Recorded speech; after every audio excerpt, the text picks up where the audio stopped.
உங்களோடு நாங்கள் ஆண்டவருடைய நாமத்துக்கு நன்றி செலுத்துகிறோம். இந்த நாளில பரிசுத்த மத்தேயு எழுதின சுவிசேஷம் 27ஆம் அதிகாரத்துல வசனம் 45 54 வரைக்கும் உள்ள வேத பகுதிகளை நாம் எல்லாருமே ஒன்று சேர்ந்து வாசிப்போம். நான் படிக்கிற என்னோட சேர்ந்து நீங்க தமிழிலும், பிள்ளைகள் பிரெஞ்சு மொழியிலும் நீங்க சத்தமா இந்த வேத பகுதிகளை வாசிங்க. மத்தேயு 27 வசனம் 45 54 வரைக்கும். 6 மணி நேரம் முதல் 9 மணி நேரம் வரைக்கும் பூமி எங்கும் அந்தகாரம் உண்டாயிற்று. 9 மணி நேரத்தில் இயேசு ஏலி ஏலி லாமா சபக்தானி என்று மிகுந்த சத்தமிட்டு கூப்பிட்டார். அதற்கு என் தேவனே ஏன் என்னை கைவிட்டி என்று அர்த்தமாம். அங்கே நின்றவர்களில் சிலர் அதை கேட்டபோது இவன் எலியாவை கூப்பிடுகிறான் என்றார்கள். உடனே அவர்களில் ஒருவன் ஓடி கடற்காலானை எடுத்து காடியில் தோய்த்து அதை ஒரு கோலில் மாட்டி அவருக்கு குடிக்க கொடுத்தான். மற்றவர்களோ பொறு, எலியா இவனை ரட்சிக்க வருவானோ பார்ப்போம் என்றார்கள். இயேசு மறுபடியும் மகா சத்தமாய் கூப்பிட்டு ஆவியை விட்டார். அப்பொழுது தேவாலயத்தின் திரைச்சிலை மேல் தொடங்கி கீழ் வரைக்கும் 2ஆக கிழிந்தது. பூமியும் அதிர்ந்தது, கண்மலைகளும் பிளந்தது, கல்லறைகளும் திறந்தது. நித்திரை அடைந்திருந்த அநேக பரிசுத்தவான்களுடைய சரீரங்களும் எழுந்திருந்தது. அவர் உயிர்த்தெழுந்த பின்பு இவர்கள் கல்லறைகளை விட்டு புறப்பட்டு பரிசுத்த நகரத்தில் பிரவேசித்து அநேகருக்கு காணப்பட்டார்கள். 100க்கு அதிபதியும் அவனோடு கூட இயேசுவை காவல் காத்திருந்தவர்களும் பூமி அதிர்ச்சியும் சம்பவித்த காரியங்களையும் கண்டு மிகவும் பயந்து மெய்யாகவே இவர் தேவனுடைய குமாரன் என்றார்கள்.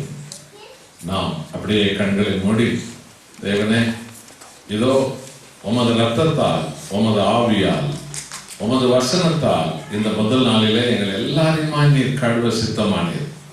ஆகவேதானே இந்த கூட்டத்தின் ஆரம்ப ஆராதனையில உம்முடைய ரத்தத்தை பற்றி ஆண்டவரே உமது மகன், உமது ஊழியக்காரர் எங்கள் மத்தியில பேசும்படி நீர் செய்திருக்கிறேன். எங்களை நிரப்போம் என்று சொல்லி உங்களை முழுவதுமாக ஒப்புக் கொடுப்போம். நாம் அப்படியே கண்களை மூடி ஜெபிப்போம். வாரும் தூய ஆவியே, உம் பிரசன்னத்தை நிரப்பி நீர் ஆளுகை செய்யும். எல்லோரும் வாரும் தூய ஆவியே, உம் பிரசன்னத்தை வாஞ்சிக்கிறோம். வல்லமையால் எம்மை நிரப்பி நீர் ஆளுகை செய்யும். ஜீவ தண்ணீர் நீரே, தாகம் தீர்க்கும் ஊற்று, ஆலோசனை கர்த்தரே நீர் ஆளுகை செய்யும். வாரும் தூய பிரசன்னத்தை வாஞ்சிக்கிறோம். வல்லமையால் எம்மை நிரப்பி நீர் ஆளுகை செய்யும். வானத்திற்கும் பூமிக்கும் கர்த்தாவே, அத்தனை கோடி மனித உயிர்களை உண்டாக்கி ஆளுகை செய்கிற பிதா, குமாரன், பரிசுத்த ஆவி என்கிற மகிமையின் தேவனே, உம்மை நன்றியோடு துதிக்கிறோம். எல்லா மனுஷரும் ரட்சிக்கப்படவும் எல்லோரும் சத்தியத்தை அறிகிற அறிவை அடைவோம் நீ சித்தமுள்ளவர் ஆனீரே. ஆகவே எல்லாருடைய மீட்புக்காக, ஆண்டவர் எல்லாருடைய விடுதலைக்காக, எல்லாருடைய ஆசீர்வாதத்திற்காக உமது ஒரே பேரான குமாரன் எங்கள் ஆண்டவர் இயேசு கிறிஸ்துவை இந்த உலகத்திற்கு மீட்பராய், இரட்சகராய், எங்கள் ஆண்டவராய் நீர் உலகத்திற்கு அனுப்பி வைத்ததற்காக நன்றி செலுத்துகிறோம். அன்பின் ஆண்டவரே, எல்லாரையும் மீட்கும் பொருட்டு என் ஜீவனை கையளிக்கிறேன் என்று சொல்லி உமது உயிரை எங்கள் பாவங்களை மன்னிப்பதற்காக நீர் கையளித்தீரே.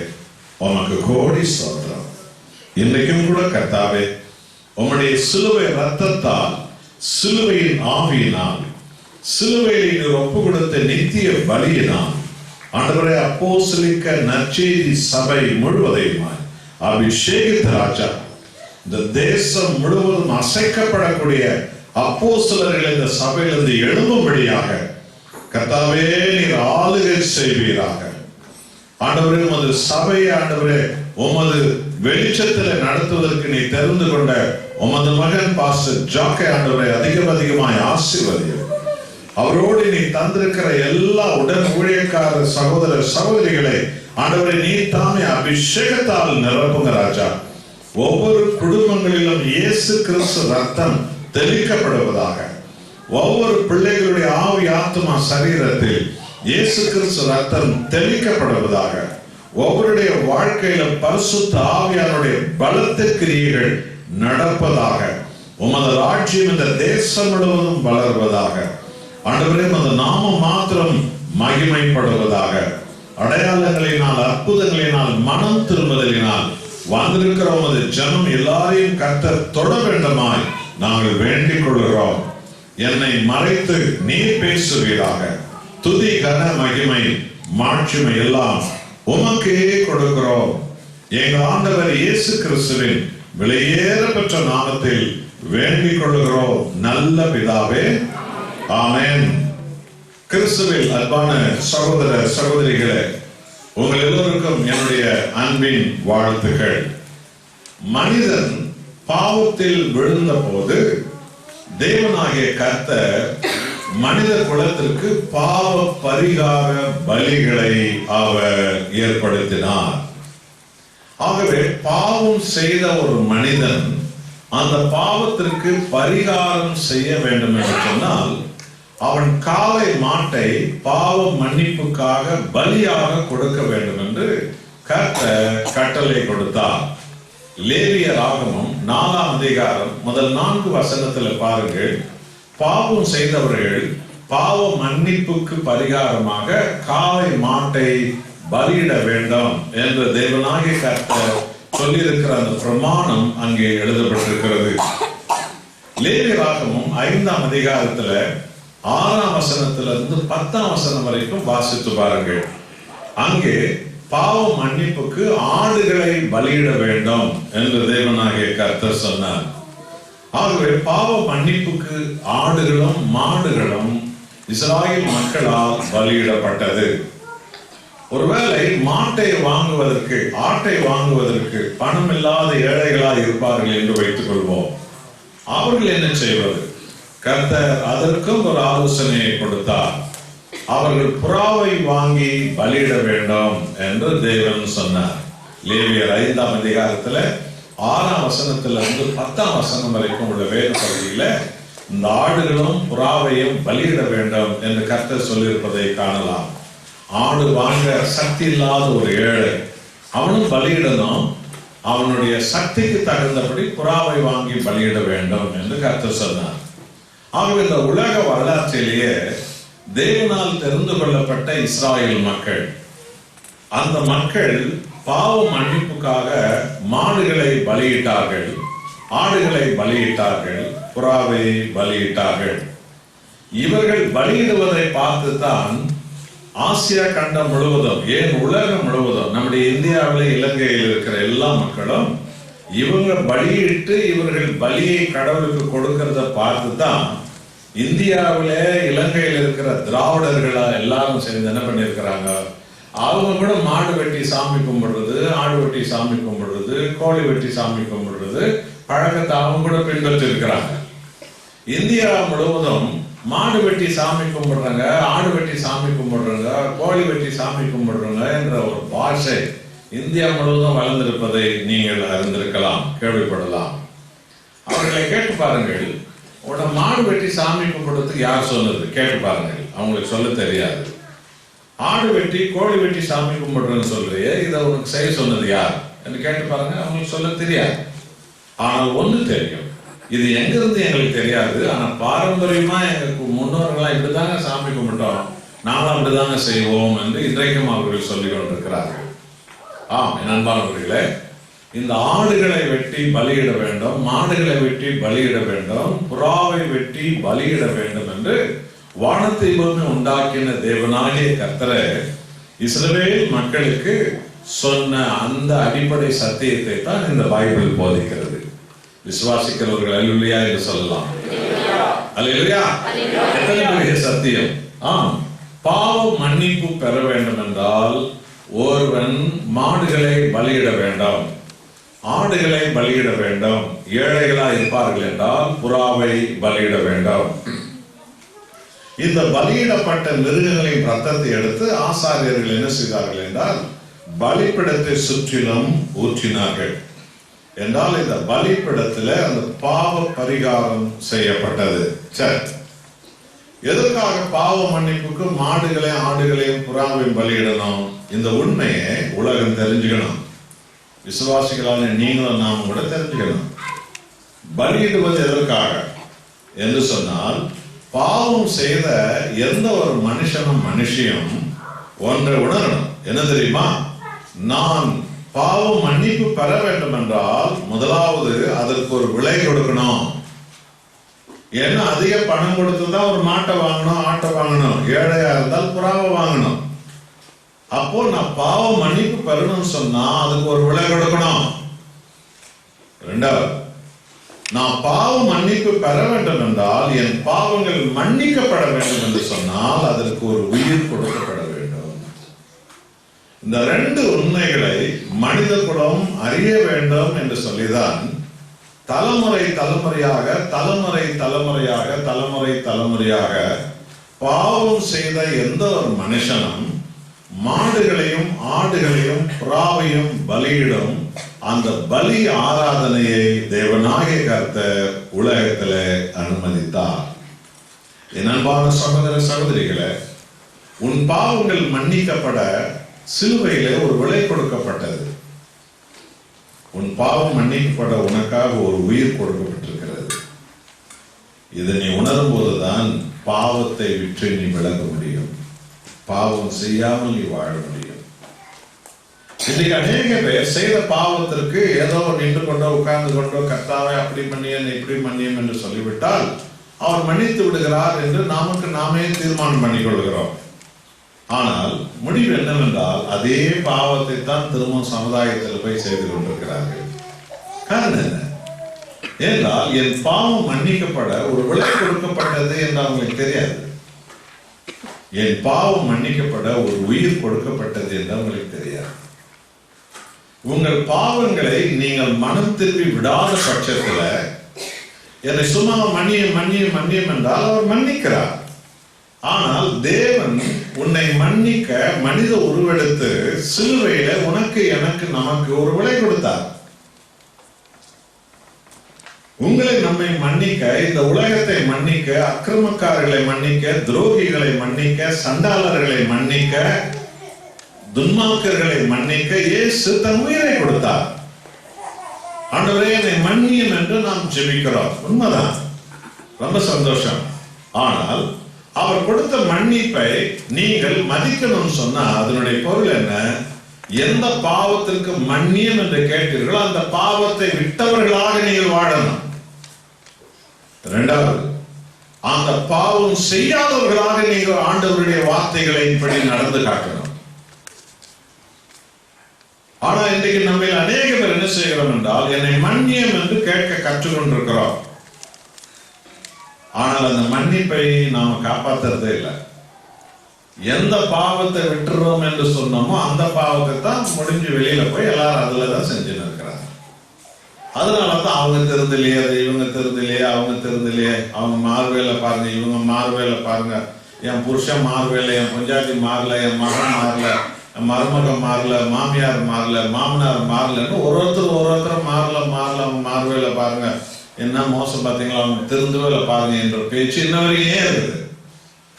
ஏனென்றால் உன் பாவம் மன்னிக்கப்பட உனக்கு ஒரு விலை கொடுக்கப்பட்டது. உன் பாவம் மன்னிக்கப்பட உனக்கு ஒரு உயிர் கொடுக்கப்பட்டது.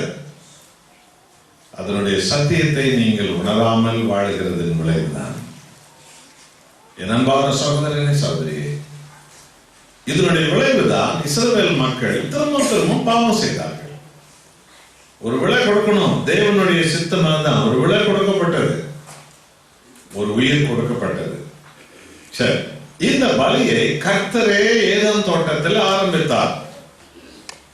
பாவம் இல்லாமல் பரிசுத்தமாய் உண்டாக்கப்பட்ட மனிதன் தவறி பாவம் செய்தான்.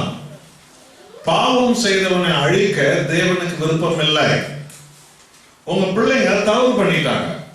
தவறு பண்ண உங்க பிள்ளைங்களை கையை வெட்டவோ காலை வெட்டவோ கழுத்தை வெட்டவோ உங்களுக்கு விருப்பம் இல்லை. தவறு பண்ண உங்க பிள்ளைகள் திருந்தி வாழணும்ன்றதான் உங்க விருப்பம். உங்க பிள்ளைகள் அழியணுங்கிறது நீங்க யாரும் விரும்புறதில்ல. உங்களுக்கு அந்த இருதயத்தை கொடுத்தது யாரு? கர்த்தராகிய தேவன். என்றால் அவர் அந்த இருதயம் அல்லவர். கைகளை தட்டி அவருக்கு நன்றி சொல்றேன். இன்றைக்கும் இந்த முழு உலகத்துல இன்றைக்கு எவ்வளவு அக்கிரமம் தலைவிரித்து ஆடுகிறது, அநியாயம் தலைவிரித்து ஆடுகிறது, கொலை கொள்ளைகள் கற்பழிப்புகள் தலைவிரித்து ஆடுகிறது. மிருகத்தை விட மோசமாக இன்றைக்கு மனிதர்கள் பாவத்தில் மூழ்கியிருக்கிறார்கள். ஆனாலும் அவர்களுக்காக சிலுவையில ஒரு விலை கொடுக்கப்பட்டிருக்கிறது. அவர்களுக்காக சிலுவையில ஒரு உயிர் கொடுக்கப்பட்டிருக்கிறது. அந்த விலை கொடுக்கப்பட்டதின் விளைவு, அந்த உயிர் கொடுக்கப்பட்டதின் விளைவுதான் இந்த துன்மார்க்கு நிறைந்த உலகம் முழுவதையும் இன்னும் அழிக்காமல் கர்த்தர் காத்திருக்கிறார். அவங்க ஒரு முறையாக இந்த சத்தியத்தை அறியணும், ஒரு முறையாக இந்த சத்தியத்துக்கு உணரணும். என்னை மன்னிக்க ஒருவரும் இல்லையா என்று இந்த அக்கிரமக்காரர் ஒரு நாள் உணரணும் இல்லையா? அன்றைக்கு இந்த சத்தியம் அவங்களுக்கு அறிவிக்கப்படணும். ஒருவர் உண்டு, அவர்தான் கர்த்தராகிய இயேசு கிறிஸ்து. அவர் உனக்காக ஒரு விலை கொடுத்தாரு. அவர் உனக்காக தன் உயிரே கொடுத்தார். என் அன்பான சகோதர சகோதரிகளே, இந்த மீட்பின் சபையில, அப்போஸ்தலர் சுவிசேஷ சபையில தேவனுடைய பிள்ளைகளாக வந்து அங்கம் வகிக்கிறவர்களே, இந்த விலை கொடுக்கிறதையும் ஜீவன் கொடுக்கப்பட்டதற்கும் நீங்கள் உங்களை முழுவதுமாக உட்படுத்துங்க. இல்ல, என்னை மன்னிக்க தேவன் ஒரு விலை கொடுத்திருக்கிறார் சிலுவையில. நான் இனியும் அவருடைய ரத்தத்தோட, அவருடைய சிலுவையோட நான் விளையாடி நிற்க விடாது. என்னை மன்னிக்கிறதுக்கு என் கர்த்தர் தான் உயிரே கொடுத்திருக்கிறார் சிலுவையில. நான் இன்னும் அவரை நான் சிலுவையில் அவமானப்படுத்திக் கொண்டே நான் வாழக்கூடாது. அவருக்கு நான் நம்பிக்கை துரோகம் பண்ண மாட்டேன். இல்ல, நான் பாவத்தை முழுவதும் சாகடிக்கிறேன். இந்த ஒரு தீர்மானம் தான் விலை கொடுக்கிறதுன்னு அர்த்தம். இதை நீங்க எடுக்கும்போதுதான் உங்கள் வாழ்க்கையில அதனுடைய மகிமையானவைகளை நீங்கள் காண ஆரம்பிப்பீர்கள். அல்லேலூயா. ஆக இந்த விலை கொடுக்க பலியை கர்த்தர் ஏதேன் தோட்டத்தில் ஆரம்பித்தார். மனிதன் பாவம் செய்தான். அவன் பரிசுத்தம் கெட்டுவிட்டது. அவன் பாவியானான். மரணத்துக்கு உள்ளானவனாய் அவன் மாறிவிட்டான். ஆகவே தேவனாகிய கர்த்தர் அந்த மனுஷனுக்கு முன்பு இந்த பலியை ஆரம்பித்திருக்கிறார். ஆதியாகமம் 3ஆம் அதிகாரம் 26ஆம் வசனத்தை பாருங்க. ஆதாமுக்கும் ஏவாளுக்கும் கர்த்தர் தோலினாலே ஒரு உடையை கொடுத்தார் என்று வேதம் சொல்லப்பட்டிருப்பதை வாசிக்கலாம். அவன் அதுக்கு முன்னால அத்தி இலையினாலே ஒரு உடையை போட்டு இருந்தாங்க. அத்தி இலை வெயில ஏறினா காஞ்சி போயிடும் இல்லையா? அது தானா உட்கார்ந்தா உடஞ்சிடும், நின்னா உடஞ்சிடும், திரும்பினா உடஞ்சிடும், குனிஞ்சா உடஞ்சிடும். மனுஷன் தன் பாவங்களை மறைக்க அவன் பண்ணுகிற எல்லா பக்தி முயற்சிகள் எல்லாம் கிழிச்சிடும். அதான் அதனுடைய பொருள். ஒரு இலை வெயில் ஏறன்னா அவன் நொறுங்கி போயிடல, குடிஞ்சா நொறுங்கி போயிடும், திரும்பினா நொறுங்கி போயிடும், உக்காந்தா நொறுங்கி போயிடும், நின்னா நொறுங்கி போயிடும். அதுதான் உங்களுடைய பாவங்களை நீங்கள் கழுவி கொள்வதற்கு நீங்கள் எடுக்கிற முயற்சி. உங்கள் பாவங்களுக்கு மன்னிப்பு பெற நீங்க எடுக்கிற முயற்சி, நீங்க எடுக்கிற பக்தி ஆசாரங்கள், உலகத்தில் எடுக்கிற பக்தி ஆசாரங்கள்லாம் அத்தி இலை மாதிரி. அதெல்லாம் வெயில் ஏற ஏறால நொறுங்கி காஞ்சி ஒன்றுமில்லாம திரும்ப நிர்வாணம் ஆயிடும். அதனால தேவனாகிய கர்த்தர் என்ன பண்ணாரு? ஏதேன் தோட்டத்துல ஒரு ஆடு பலியிட்டார். அந்த ஆட்டு தோலை ஆதாமுக்கும் ஏவாளுக்கும் அவர் போர்த்தினார். அந்த பலியிடப்பட்ட ஆட்டை ஆதாம் பார்த்தான், ஏவாள் பார்த்தார். அப்ப எனக்கு ஒரு தோல் ஆடை உடுத்துவதற்கு ஒரு ஆடு பலியிடப்பட்டது. அந்த தோல் ஆடை தான், அந்த பலியிடப்பட்ட ஆடுதான் கர்த்தராகிய இயேசு கிறிஸ்து. கைகளை தட்டி ஆண்டவருக்கு நன்றி. அதான் ஆண்டவராகிய இயேசு கிறிஸ்து. அவர் பலியிடப்பட்டதை ஆதாம் பார்த்தார், ஏவாள் பார்த்தாள். ஆமன் பாண்டவர்களே, இன்னைக்கு கூட காடுகளிலே, மலை பிரதேசங்களிலே, நிர்வாண கோலத்துல ஆதிவாசிகள் என்ற மனிதர் குலம் வாழ்கிறாங்க. ஆனா அவங்க கூட ஒரு ஆட்டை பலியிடுறாங்க, ஒரு மாட்டை பலியிட்டு சாமி கும்பிடுறாங்க. அவனுக்கு பலியிடும்படி அவன் சொன்னது யாரு? யாருன்னு சொல்லல. ஆதாம் பலியிடப்பட்டதை பார்த்தான் இல்லையா? அந்த ஆதாமோட ரத்த துளியிலும் தான் ஒவ்வொரு மனுஷனும் பிறக்கிறான். தகப்பனுடைய ரத்த துளியில தான் ஒவ்வொரு பிள்ளையும் பிறக்குது. அப்ப அந்த ரத்த துளியில தேவனுக்கு பலி செலுத்த வேண்டும் என்று இருக்கிற அந்த உணர்வு, மனசாட்சியின் உணர்வு, ஒவ்வொரு மனுஷனும் அவன் அறிவு அடையாதவன் ஆதிவாசியா இருக்கிறான், ஆனா அவனோட பலியிடுறான். உலகம் முழுவதும் அந்த சம்பவம் நடக்கிறது. என் அன்பான சகோதரனே, சகோதரிகளே, பாவ பரிகாரம் செய்ய நீ விலை கொடுக்கணும். பாவ பரிகாரம் செய்ய ஒரு உயிர் கொடுக்கப்படணும். இந்த உண்மையை நீ உணரும் போதுதான் பாவத்தை நீ விற்று பூர்ணமாய் விளங்குவாய். அப்படி இல்லாத பட்சத்துல பைபிள் என்ன சொல்கிறது? நீதிமொழி 28:13, தன் பாவங்களை மறைக்கிறவன் அவன் வாழ முடியாது. வாழ்வாங்க, ஒரு அடி வளர்ந்தாங்கன்னா 4 அடி கீழே விழுந்துருவாங்க. 100 யூரோ சம்பாதிச்சாங்கன்னா 1000 யூரோ அழிச்சிருவாங்க. அந்த மாதிரி வாழ்க்கை எல்லாம் துரோகமான வாழ்க்கை, துன்மார்க்கமான வாழ்க்கை, அசுத்தமான வாழ்க்கை, தாறுமாறான வாழ்க்கை. தன் பாவங்களை மறைக்கிறவர் வாழ முடியாது. இந்த செய்தியை கேட்டுக்கொண்டிருக்கிற உங்களுடைய வாழ்க்கையில எதுலெல்லாம் நீங்க வாழாம இருக்கிறீங்க சிந்திச்சு பாருங்க. அங்கெல்லாம் விடாத பாவம் ஒண்ணு இருக்கும். அதனாலதான் நீங்க வாழல. உங்களை வாழறதுக்கு அந்த பாவம் விடாது. உங்களை ஒரு நாள் அது விடாது. அது உங்களுடைய சிந்தையை கெடுத்துரும், உங்க புத்தியை கெடுத்துரும், அறிவை கெடுத்துரும், உன் ஞானத்தை கெடுத்துரும், படிப்பை கெடுத்துரும், எதிர்காலத்தை கெடுத்துரும். பாவம். பாவங்களை மறைக்கிறவன் வாழ முடியாது. ஆனா அடுத்த வசனம் என்ன தெரியுமா?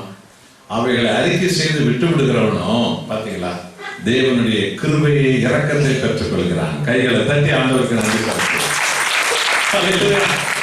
நான் விட்டு விடுகிறேன் ஆண்டவரே, என்னை மன்னிக்க எனக்காக நீங்க ஒரு விலை கொடுத்தீங்க. ஆண்டவரே, இந்த துரோகம் வேண்டாம், இந்த பொய் வேண்டாம், இந்த கேடுகள் வேண்டாம், இந்த தாறுமாறு எனக்கு வேண்டாம், இந்த மாய்மால வாழ வேண்டாம் ஆண்டவரே, சாகட்டும், நான் விட்டு விடுறேன் ஆண்டவரே. என்னை மன்னிக்க நீங்க உயிரை கொடுத்தீங்க சிலுவையில. என் அன்பான சகோதர சகோதரிமார்களே, இந்த தீர்மானத்தை எடுக்கும் பொழுது உன் பாவம் உன்னிலிருந்து எடுக்கப்பட்டுவிடும், கழுவப்பட்டுவிடும். தன் பாவங்களை அறிக்கையிட்டு விட்டு விடுகிறவனோ தேவனுடைய இரக்கத்தை, கிருபையை பெற்றுக் கொள்கிறான். ஆமென் அன்பானவர்களே. ஆக பலி செலுத்தினார்கள், மாடுகளை பலியிட்டார்கள், ஆடுகளை பலியிட்டார்கள், புறாவை பலியிட்டார்கள் இஸ்ரவேலர்கள். அவங்களை பார்த்துதான் ஊர் உலகத்தில் இருக்கிற ஜாதி ஜனமெல்லாம் அவங்க பலியிட ஆரம்பிச்சாங்க. இவங்க பலியிட்டது பாவம் மன்னிப்புக்காக, இது அவங்களுக்கு தெரியாது. அவங்க என்ன நினைச்சாங்கன்னா, இவன் கோவில் போகும்போதெல்லாம் ஒரு மாடு கொண்டு போய் வெட்டி கும்பிட்டானே, ஆடு கொண்டு போய் வெட்டி கும்பிட்டான்னு சொல்லி இந்த ஜனங்கள் என்ன பண்ணாங்கன்னு சொன்னா, இவங்கெல்லாம் அங்கங்க ஒரு மரத்துக்களை போய் இவங்களும் மாடு வெட்டி எல்லாம் சாப்பிட்டு முடிச்சுட்டு வந்துட்டாங்க. இவங்களும் ஆடு வெட்டி சாப்பிட்டு முடிச்சுட்டு வந்துட்டாங்க. இவங்களும் கோழி வெட்டி சாப்பிட்டு முடிச்சுட்டு வந்துட்டாங்க. புரியுதா? இதுதான் அவங்களுக்கு நிலைமை. சத்தியம் தெரியாது, ஏன்னு தெரியாது. இவங்க செய்தது அவங்க செய்யறாங்க, இந்த வரைக்கும் செஞ்சிருக்கிறாங்க. இந்தியா, இலங்கை எல்லாம் இன்னையும் செய்யறாங்க. அது ஏன்னு தெரியாது. ஆனால் அது ஏன் என்பதை நம்மை உண்டாக்கின கர்த்தர் வேதத்தின் ஊடாக உங்களுக்கும் நமக்கும் சொல்லுகிறார். அல்லேலூயா. சரி, மாடுகளை ஆடுகளை பலியிட்டாங்களே, புறாவை பலியிட்டாங்களே, அவங்க ஜீவியம் எப்படி இருந்தது அதை பார்க்கலாம். சங்கீதம் 19ஆம் சங்கீதத்துல மாடுகளை பலியிட்ட, ஆடுகளை பலியிட்ட ஒருத்தர் சொல்றார். 19ஆம் சங்கீதத்துல 12வது வசனம் அவர் என்ன சொல்றாருன்னு பாருங்க. அவர் சொல்லுகிற புலம்பல் என்ன? 19:12 தன் பிழைகளை உணர்கிறவன் யார்? மறைவான குற்றங்களுக்கு என்னை நீங்களாக்கும், துணிகரமான பாவங்களுக்கும் அது அடியேனை விலக்கி காரும், அவைகளை என்னை ஆண்டு கொள்ள ஒட்டாதிரும், அப்பொழுது நான் உத்தமனாகி பெரும் பாதகத்துக்கு நீங்களாயிருப்பேன். தாவீது சொல்றார். ஆண்டவரே, மறைவான பாவங்களுக்கு என்னை விடுவித்தருளும், துணிகரமான பாவங்களில் ஆண்டுக்குள்ள விட்டாதிரும்.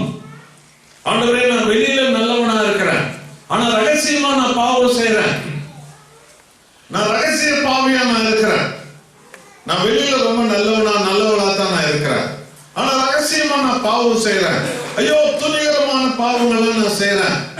மிக கண்டிக்கத்தக்க காட்டு மிராண்டித்தனமான பாவங்கள் எல்லாம் நான் செய்யறேன். அவைகளின் ஆண்டுக்குள்ள விட்டாதிரும், என்னை விடுவியும். இவர் மாடு வெட்ட சாமி கும்பிட்டவர், இவர் பலியிட்டவர் தாவீது. இவர் ஆடு பலியிட்டவர். பாருங்க, இவ்வளவு பலியிட்டாங்க, ஆனா அந்த பாவத்துல அவங்க யாரும் விடுதலை பெறவே இல்லை. இதான் பழைய ஏற்பாட்டு ஜனங்களுடைய ஜீவியம். ஏசாயா 6ஆம் அதிகாரத்துல 5வது வசனத்தை பாருங்க. ஏசாயா 6ஆம் அதிகாரம் 5வது வசனம். அப்பொழுது நான் ஐயோ அதமானேன், நான் அசுத்த உதடுகளுள்ள மனுஷன், அசுத்த உதடுகளுள்ள ஜனங்கள் நடுவில் நான் வாசமாய் இருக்கிறவன். சேனைகளின் கர்த்தராகிய ராஜாவை என் கண்கள் கண்டது. ஏசாயா சொல்றார். இந்த ஏசாயா என்பவர் தீர்க்கதரிசிகளிலே விசேஷித்த தீர்க்கதரிசி இவர்தான் பழைய ஏற்பாட்டு காலத்துல. காரணம், இந்த ஏசாயா தீர்க்கதரிசியை சுவிசேஷம் அறிவித்த தீர்க்கதரிசி என்று உலக விஞ்ஞானிகள், வேத அறிஞர்கள் இன்றைக்கும் சொல்லுகிறார்கள். இவர்தான் ஏசாயா 7ஆம் அதிகாரம் 14ஆம் வசனத்துல சொன்னார், கன்னி பெண் ஒருத்தி கருதரித்து ஒரு மகனை பெற்றெடுப்பால் அவருக்கு இம்மானுவேல் என்று பெயரிடுவார்கள். கன்னி மரியாளின் கர்ப்ப பையில ஆண்டவராகிய இயேசு கிறிஸ்து மகனாக வந்து தங்குவார், கருத்தரிப்பார் என்ற செய்தியை அந்த சுவிசேஷ அறிவிச்சவர் இந்த ஏசாயா தான். அதோடு மாத்திரமல்ல, இயேசு கொடூரமான சிலுவையிலே சாவதை, கொல்லப்படுவதை அறிவிச்சவர் இந்த ஏசாயா தான்.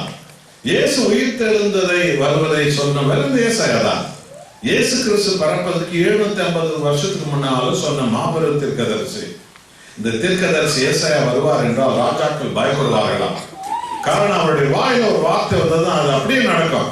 ஒரு ராஜா அவருக்கு நேரம் கை நீட்டணும்னு வச்சுக்கோமே, உன் கை அப்படி நிக்கட்டும் என்று சொன்னார் என்றால் அவன் கை அப்படியே நின்றுடும், அவன் கை கீழப்படவும் முடியாது.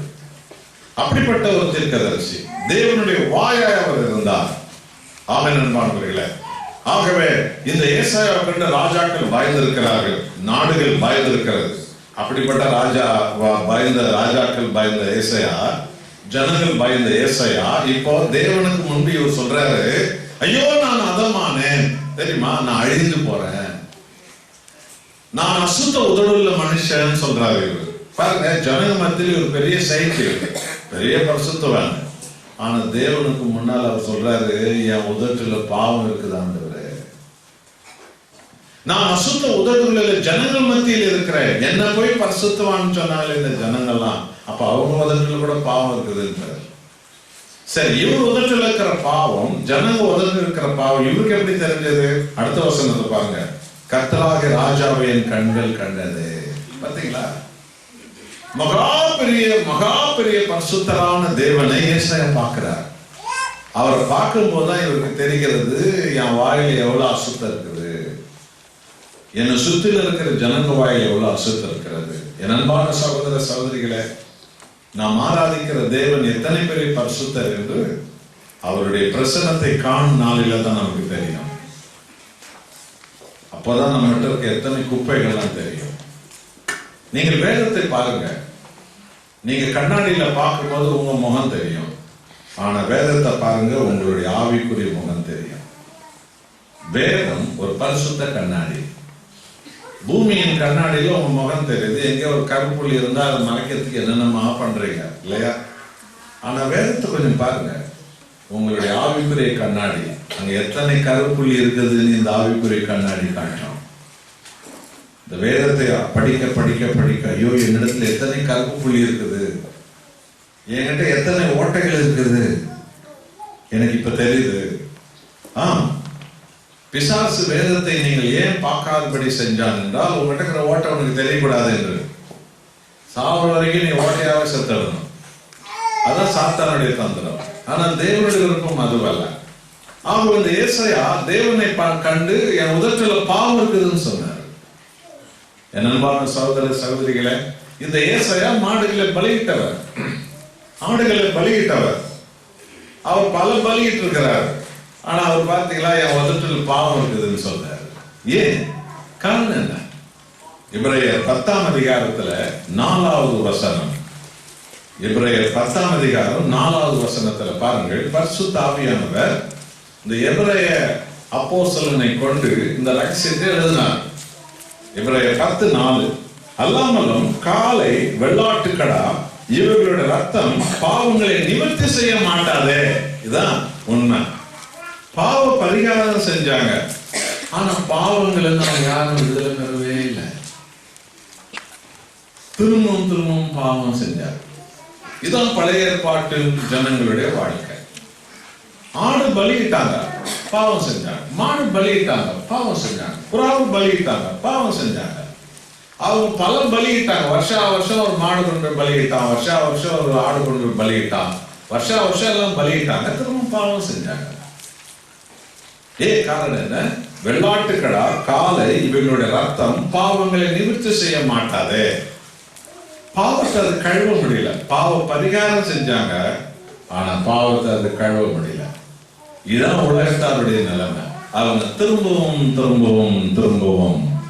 அவர்கள் பாவம் செய்தார்கள். ஆகவே தேவனாகிய கர்த்தர் என்ன செய்தார்? ரோமர் 3ஆம் அதிகாரத்துல 26வது வசனத்தை பாருங்கள். கர்த்தர் இதற்கு ஒரு முடிவை கொண்டு வந்தார்.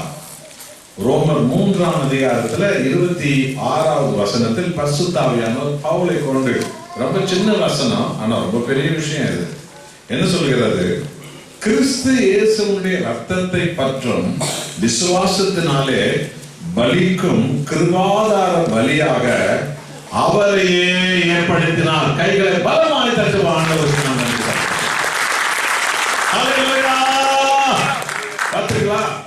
இயேசு கிறிஸ்துவின் ரத்தத்தினாலே, அந்த கிருபையின் பலியினாலே எல்லாரும் மீட்படையும்படி தேவன் சித்தம் கொண்டார். ஆகவே தன் ஒரே பேரான குமாரன் இயேசு கிறிஸ்துவை விசுவாசிக்கிறவன் எவனோ எவ்வளோ அவர்கள் கெட்டு போகாமல் நித்திய மீட்பை ஜீவனை அடையும்படி அந்த குமாரனான இயேசுவையே இந்த உலகத்திற்கு கொடுத்து எவ்வளவாய் பிதா உங்களையும் நம்மையும் அன்பு கூர்ந்தார். என் அன்பான சகோதரனே, சகோதரிகளே, ஆவியான தேவன், ஒளியான தேவன், வார்த்தையான தேவன், ஆதியும் அந்தமான பகவான், இதோ சர்வத்தை உண்டாக்கின தேவாதி தேவன், காற்றாகிய தேவன், அக்கினியான தேவன், காணக்கூடாத ஒரு தேவன், பாவத்தை முழுவதுமாக நிர்மூலமாக்குவதற்காக, சாபத்தை நிர்மூலமாக்குவதற்காக, இதோ எல்லா சாவை நிர்மூலமாக்குவதற்காக அவர் அடிமையின் கோலம் கொண்டு மனுஷ சாயலாகி இந்த பூமியில இயேசு கிறிஸ்துவாக அவர் இந்த உலகத்திற்கு வந்தார். அல்லேலூயா. எபிரேயர் 2ஆம் அதிகாரத்துல 9வது வசனம். இந்த எபிரேய புஸ்தகமும் லேவியராகமம் புஸ்தகமும் ஒரு விசுவாசிகள் ஆண்டவருடைய வேலைக்காரர்களாக, ஊழியக்காரியா நீங்க நாம வரணும்னு சொன்னா வேதத்தின் சகல சத்தியங்களை அறிகிறதுல நாம் ஆர்வம் உள்ளவங்களா இருக்கணும். ஒரு பிள்ளை வளரணும்னு சொன்னா பால் ஊட்டணும், தாய்ப்பால் ஊட்டணும். அப்ப விசுவாசத்துல நீங்க நாம வளரணும்னு சொன்னா இந்த ஞான பாலை ஊட்டணும். அல்லேலூயா. அந்த புள்ள பால் குடிக்கலன்னா அது வளராது, தெரியுமா? அப்ப விசுவாசத்துல இந்த பிள்ளைங்க பால் குடிக்கலன்னா, இந்த பால் குடிக்கலன்னா நம்ம யாரும் வளர மாட்டோம். அப்போ ஒரு சின்ன குழந்தை வளர்றதுக்கு பால் ரொம்ப முக்கியம். அதான் எலும்பு புஷ்டியாகவும், பல்லு புஷ்டியாகவும், அறிவு புத்தி எல்லாம் வளரும். அப்ப விசுவாசியான நீங்களும் நாம வளரணும்னு சொன்னா இந்த ஞான பாலை, பரிசுத்த பாலை குடிக்கணும். அதனால இந்த லேவியர் ஆகமம், இந்த எபிரேயர் ஆகமம் பலியை பற்றியும் பரிசுத்தத்தை பற்றியும் நித்திய ஜீவனை பற்றி தான் அந்த 2 புத்தகத்துல பரிசுத்த ஆவியை சொல்லியிருக்கிற ரகசியத்தை நாம் அறியலாம். ஆக இயேசு கிறிஸ்து மனுஷனானார். எப்படி ஆனாராம் இயேசு மனுஷனா? அவர் என்ன உருவம் பண்ணி திட்டமிட்டு ஆனாரா? பாருங்க, எபிரேயர் 2ஆம் அதிகாரத்துல 9வது வசனம். என்றாலும் தேவனுடைய கிருபையினால் ஒவ்வொருவருக்காகவும், இந்த வார்த்தை எல்லாரும் சொல்லுங்க, ஒவ்வொருவருக்காகவும். எல்லாரும் சொல்லுங்க, ஒவ்வொருவருக்காகவும். இது ரொம்ப முக்கியமான வார்த்தை. ஒவ்வொருவருக்காகவும் என்ன செய்தாராம்? தேவனுடைய கிருபையினால் ஒவ்வொருவருக்காகவும் மரணத்தை ருசி பார்க்கும்படிக்கு. பார்த்தீங்களா, ஒருத்தருக்காகவும்.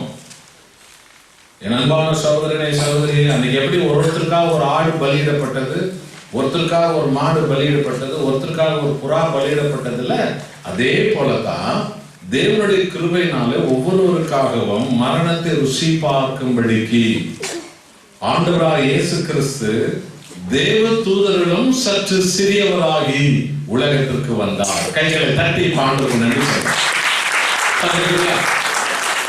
வார்த்தையினுடைய அர்த்தம் உங்களுக்கு புரியுதா? ஒவ்வொருவருக்காகவும். அது உங்களுக்கு எல்லாருக்கும் புரியுது இல்லையா? அப்போ நீங்க நினைச்சிட கூடாது மொத்தமா எல்லாத்துக்கும் சேர்த்து பலி. இல்ல, ஒவ்வொருத்தருக்காகவும் பலியாதான். அதனாலதான் ஒவ்வொருத்தருக்கும் இந்த சத்தியம் போதிக்கப்படணும், ஒவ்வொருத்தருக்கும் இந்த சுவிசேஷம் போதிக்கப்படணும். உனக்கு ஜீவன் கொடுத்திருக்கிறார் ஆண்டவர், தெரியுமா? உங்களுக்கு உயிர் கொடுத்திருக்கிறார். கொடுத்தவர் தான் ஒரு நாள் உங்ககிட்ட விசாரிக்குவார், உனக்காக என்ன கொடுத்தன்னு உனக்கு தெரியுமா? உன்னை மன்னிக்கிறதுக்கு, உன்னை கழுவுறதுக்கு, உன்னை சுகமாக்குறதுக்கு, உன்னை ஆசீர்வதிக்கிறதுக்கு, உன்னை பரலோகத்துல கொண்டு வரதுக்கு நான் என் உயிரை கொடுத்துருக்கிறேன், உனக்கு தெரியுமா? அதுதான் சபையை வச்சார் ஆண்டவர், அதுக்காக ஊழியர்களை வச்சார் ஆண்டவர். அப்ப அந்த சபை அந்த சத்தியத்தை ஜனங்களுக்கு விதைச்சுனே இருக்கணும். அந்த ஊழியக்காரர்கள் தேவனுடைய வாயா இருக்கணும். அப்ப இந்த சத்தியம் அவர்கள் இருதயங்களில் விதைக்க வேண்டும். சத்தியம் உங்களை விடுதலை செய்யும். அல்லேலூயா. இந்த சத்தியம் உங்களை விடுதலை செய்யும். இந்த சத்தியத்தை நீங்கள் அறிய அறிய அறிய, இந்த சத்தியத்தை விசுவாசிக்க விசுவாசிக்க, இந்த சத்தியத்தை நீங்கள் சுவாசிக்க சாசிக்க, அந்த சத்தியம் உங்கள் ஆவி ஆத்மா சரீரத்தை பூர்ணமா விடுதலை செய்யும். என் அன்பானவர்களே, சத்தியத்தை நீங்கள் அறிய வேண்டும். சத்தியம் தான் உங்களை விடுதலை செய்யும். ஆகவே இயேசு கிறிஸ்து ஒவ்வொருவருக்காகவும் மரணத்தை ருசி பார்க்க தேவ தூதர்களும் சற்று சிறியவரானார். ஏன் அப்படி ஆனாரு? இது நீங்க தெரிஞ்சுக்கணும், நாம தெரியணும் இந்த விஷயத்த. ஏனென்றால் தேவ தூதர் ஆவியின் உருவம் உள்ளவங்க. அவங்க யாரும் பிடிக்க முடியாது, அவங்க யாரும் அடிக்க முடியாது, அவங்க யாரும் கட்ட முடியாது, அவங்க யாரும் கொல்ல முடியாது. ஒரு ஆவி உருவத்தை யாரும் கொல்ல முடியாது. அப்போ தேவ ஆவியான தேவன் அவர் பரலோகத்தில் ஆராதிக்கிற அவருடைய வேலைக்காரன சமணசுக மாதிரி கூட அவர் உலகத்துக்கு வராம தேவ தூதர்களும் சற்று சிறியவரானார். தேவ தூதர்களும் சற்று சிறியவன் தான் மனுஷன். அந்த மனுஷ உடம்பு ரத்தம் மாம்சம் எலும்பு சதை எல்லாம் கொண்டதா நம்மெல்லாம். தேவ தூதர்களும் சற்று சிறியவர். இயேசு கிறிஸ்து ஒவ்வொருவருக்காகவும் மரணத்தை ருசி பார்க்க தேவ தூதர்களும் சற்று சிறியவரானார். ஏன் மனுஷனான இருக்கா தெரியுமா? இப்ப இந்த மனுஷனை பிடிக்க முடியும், இந்த மனுஷன் மேல பழிபட முடியும், இந்த மனுஷனை அடிக்க முடியும், இந்த மனுஷனை கொல்ல முடியும். என் அன்பான சகோதரனே சகோதரிகளே, ஆவியான கடவுள், ஒளியான கடவுள், வார்த்தையான கடவுள் உன்னை என்னை மீட்க அவருடைய ரத்தத்தாலே நீயும் நானும் நீதிமானாய் மாற, அவருடைய பலியினால நீயும் நானும் பரிசுத்தவானும் பரிசுத்தவதியுமாய் மாற, அவருடைய நித்திய பலியினாலே பிதாவுக்கு முன்பு அப்பா என்று உன்னை நீ நான் உரிமையோடு கூப்பிடுகிறோம். அந்த உரிமை துரோகிகள் பாவிகளாய் வாழ்ந்த நமக்கு எங்கிருந்து கிடைச்சது? நம் ஆண்டவராகிய இயேசு கிறிஸ்து நமக்காக பிதாவின் சமூகத்தில் நித்திய பலியாய் தன்னை கொடுத்ததுனால் கிடைச்சது. அதனால தேவதூதர்களும் சற்று சிறியவரானார், மனுஷன் ஆனார். அந்த மனுஷனை பிடிச்சாங்க, அடிச்சாங்க, குத்துனாங்க, வெட்டினாங்க, துப்புனாங்க, உதைச்சாங்க, அவர் இழுத்தாங்க, என்ன வேணாலும் செஞ்சாங்க. எதற்காக தெரியுமா?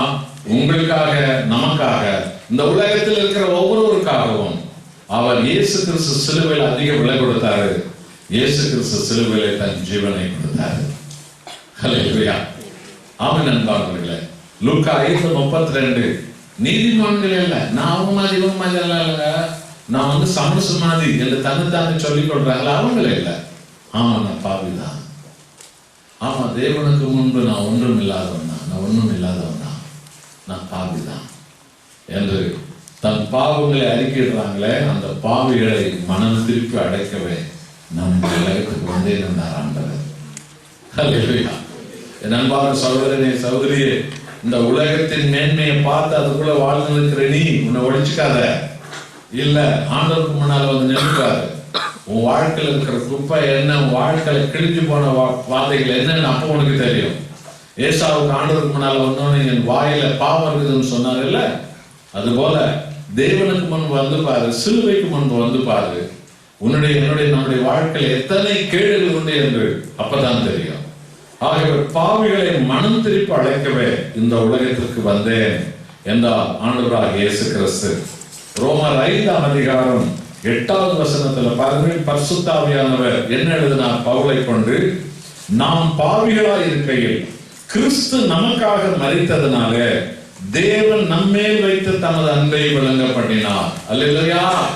பார்த்தீங்களா, பாவிகளுக்காக இயேசு கிறிஸ்து சிலுவையில மரித்ததனால, துரோகிகளுக்காக இயேசு கிறிஸ்து சிலுவையில மரித்ததனால, இந்த உலகத்தில் இன்னும் எத்தனை கோடி கோடி கோடி பேர் பாவத்தில் இருக்கிறாங்க, அவங்களுக்கெல்லாம் இந்த சுவிசேஷம் அறிவிக்கப்படணும். அதுக்காகத்தான் உங்களை நம்ம எல்லாம் ஆண்டவர் தேர்ந்தெடுத்து வைத்திருக்கிறார். நீங்களும் நாமும் இயேசு கிறிஸ்துவின் வாய்களாய் மாறணும்.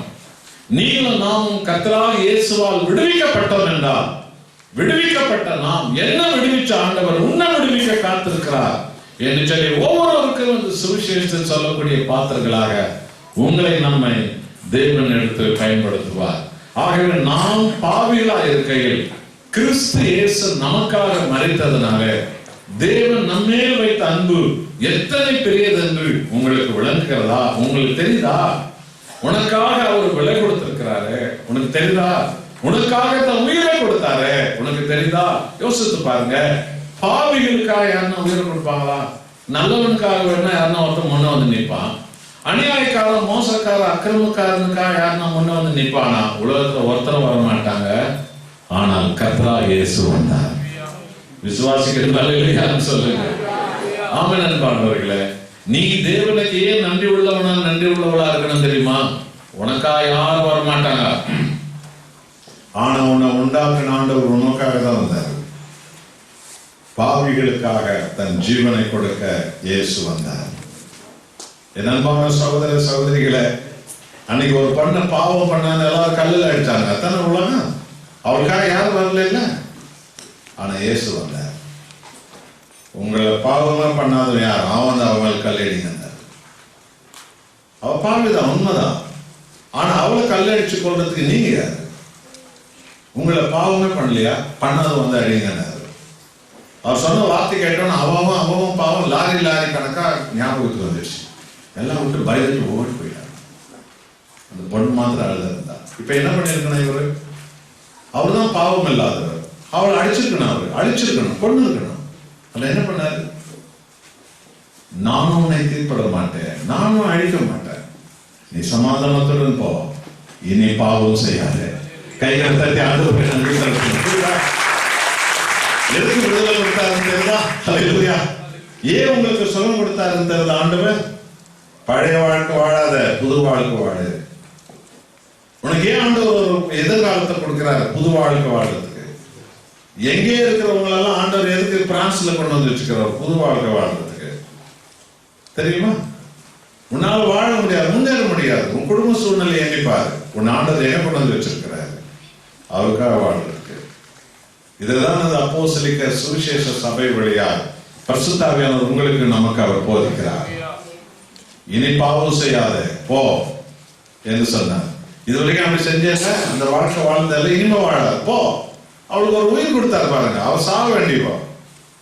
பார்த்துருங்களா? என் அன்பானவர்களே, பாவிகளுக்காக தன் ஜீவனை கொடுக்க இயேசு கிறிஸ்து வந்தார். சில ஆண்டுகளுக்கு முன்பு நடந்த சம்பவம். இங்கிலாந்துக்கும் பிரான்சுக்கும் தான் அநேக வருஷ காலம் போர் நடந்திருக்கிறது. சரித்திரத்திலே ரொம்ப வருஷம் அவங்க ரெண்டு பேரும் சண்டை போட்டு இருந்திருக்கிறாங்க. அதுல ஒரு முறை என்ன நடந்தது என்றால், இங்கிலாந்தினுடைய ரகசியம் பிரான்ஸ் தேசத்துக்கு தெரிய வந்து விட்டது.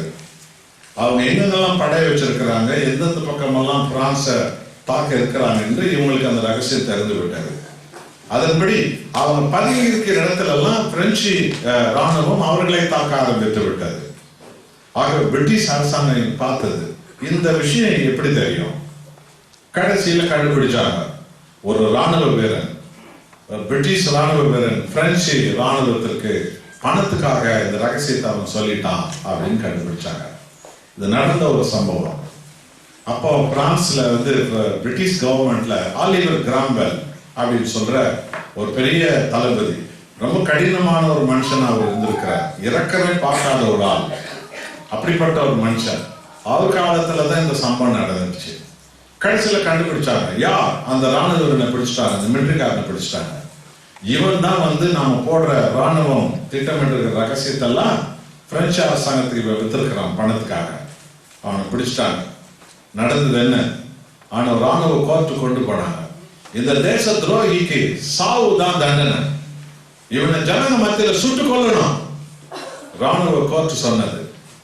அதனால என்ன பண்ணாங்கன்னு சொன்னா, இங்கிலாந்துல ஒரு சர்ச்சுக்கு முன்னால ஒரு பெரிய மைதானத்துல ஜனங்க எல்லாரையும் கூட்டி அவங்க முன்னால இவனை துப்பாக்கியால சுடணும் என்று ராணுவ கோர்ட் சொல்லிவிட்டது.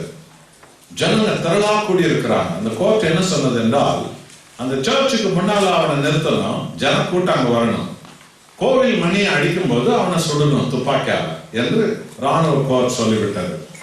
அதன்படி ஜனங்களாம் கூடிட்டாங்க. நம்ம தேசத்துல ஒரு துரோகியை கொல்றாங்க, இன்னைக்கு பார்க்கலாம் வாங்கன்னு சொல்லி அந்த ராணுவ அங்க கொண்டு வந்து நிறுத்தினாங்க. அந்த ஆலிவர் கிராம்பெல் அந்த இடத்துல இருந்து சில ராணுவ வீரர்களை அனுப்பி அந்த ஆலய மணி கயிற்றை கையில் பிடிக்கபடி செஞ்சிருக்கிறார். இவர் ஃபயர் என்ற துப்பாக்கியால சுடும்போது அந்த கோவில் மணி அடிக்கணும். அந்த கோவில் மணி அடிக்கும் போது அவனை சுடணும். இதுதான் ராணுவ கோர்ட் சொன்னது. ஆக அதன்படி அவர் ஃபயர் என்று சொன்னார். அப்ப ராணுவ வீரர்கள் கோவில் மணி இழுத்து அழிச்சாங்க. சத்தம் வரல. திரும்ப இழுத்தாங்க. சத்தம் வரல. திரும்ப இழுத்தாங்க. அந்த ஆலிவர் கிராம்பெல் என்ன செய்தார் என்றால், அவர் போய் அவங்க கூட சேர்ந்து என்ன நடந்தது, கோவில் மணியில சத்தம் வரல, அவர் போய் கயிறு பிடிச்சு இழுத்தார். சத்தம் வரல. ஆனா அவருடைய கையில ரத்தம் இருந்தது. அந்த கயிற்றுல ரத்தம் வடியுது. என்னது? அப்ப கோவில் மணியில் யார் உட்கார்ந்து இருப்பது? யாரு? ஒரு சத்தம் இல்லை. சுடுங்க அந்த இடத்துல. சுட்டாங்க. சுட்டாங்க. என்று சத்தம் போட்டு ஒரு வாலிப பொண்ணு கீழ் வந்து விழுந்தா. கல் நெஞ்சு கொண்ட அந்த ஆலிவர் கிராம்பெல் அவர் அந்த பொண்ணு ரத்த வெள்ளத்துல கீழே வந்து நின்று பார்த்து அவர் உள்ள நொறுங்கி போயிடுச்சு. ஜனங்களும் அதிர்ச்சி அடைஞ்சிட்டாங்க. கோவில் மணி குண்டுல ஒரு பொண்ணா எங்க கீழே ரத்த வெள்ளத்துல அவர் இருக்கிறார். யார் நீ? என்ன? எதுக்காக நீ எங்க போன? அவர் சொன்னா, இன்னைக்கு நீங்க துப்பாக்கியால சுட்டு கொல்ல போறீங்களே, அந்த ராணுவனுடைய மனைவி நான். சமீபத்துல தான் எங்க கல்யாணம் நடந்தது. என் புருஷனை நான் என் உயிருக்கு மேல நான் நேசித்தேன். என் புருஷனோட நான் எப்படியெல்லாம் வாழணும், என் பிள்ளைகளோட நான் எப்படியெல்லாம் வாழணும் என்று நான் கனவு கண்டு கொண்டிருந்தேன். என் புருஷன் தான் எனக்கு இந்த உலகம் என்று நான் நம்பிக்கொண்டிருந்தேன். ஆனா இந்த தேசத்தினுடைய ரகசியங்களை விற்று பணத்துக்காக அவர் இப்படி ஒரு குற்றம் செய்தார் என்று எனக்கு தெரியாது. ஆனால் அதே நேரத்துல அவரை நான் அதிகமா நான் நேசித்தேன். என் புருஷனை காப்பாத்துறதுக்கு எனக்கு ஒரே ஒரு வழி, அந்த மணி கூண்டுல போய் உட்கார்ந்துக்கணும், சத்தம் வராத பண்ணிடணும். ஆகவே நேற்று ராத்திரி அந்த மணி கூண்டுக்குள்ள யாருக்கும் தெரியாம நான் மணி கூண்டுல போய் உட்கார்ந்துட்டேன். இந்த மணி கூண்டு சத்தம் வந்தா தானே என் புருஷனை நீங்க சொல்லுவீங்க. அந்த சத்தம் வராம பண்ணணும்னு சொல்லி நான் உட்கார்ந்து இருந்தேன். ஆனா என்ன நீங்க சொல்றீங்க?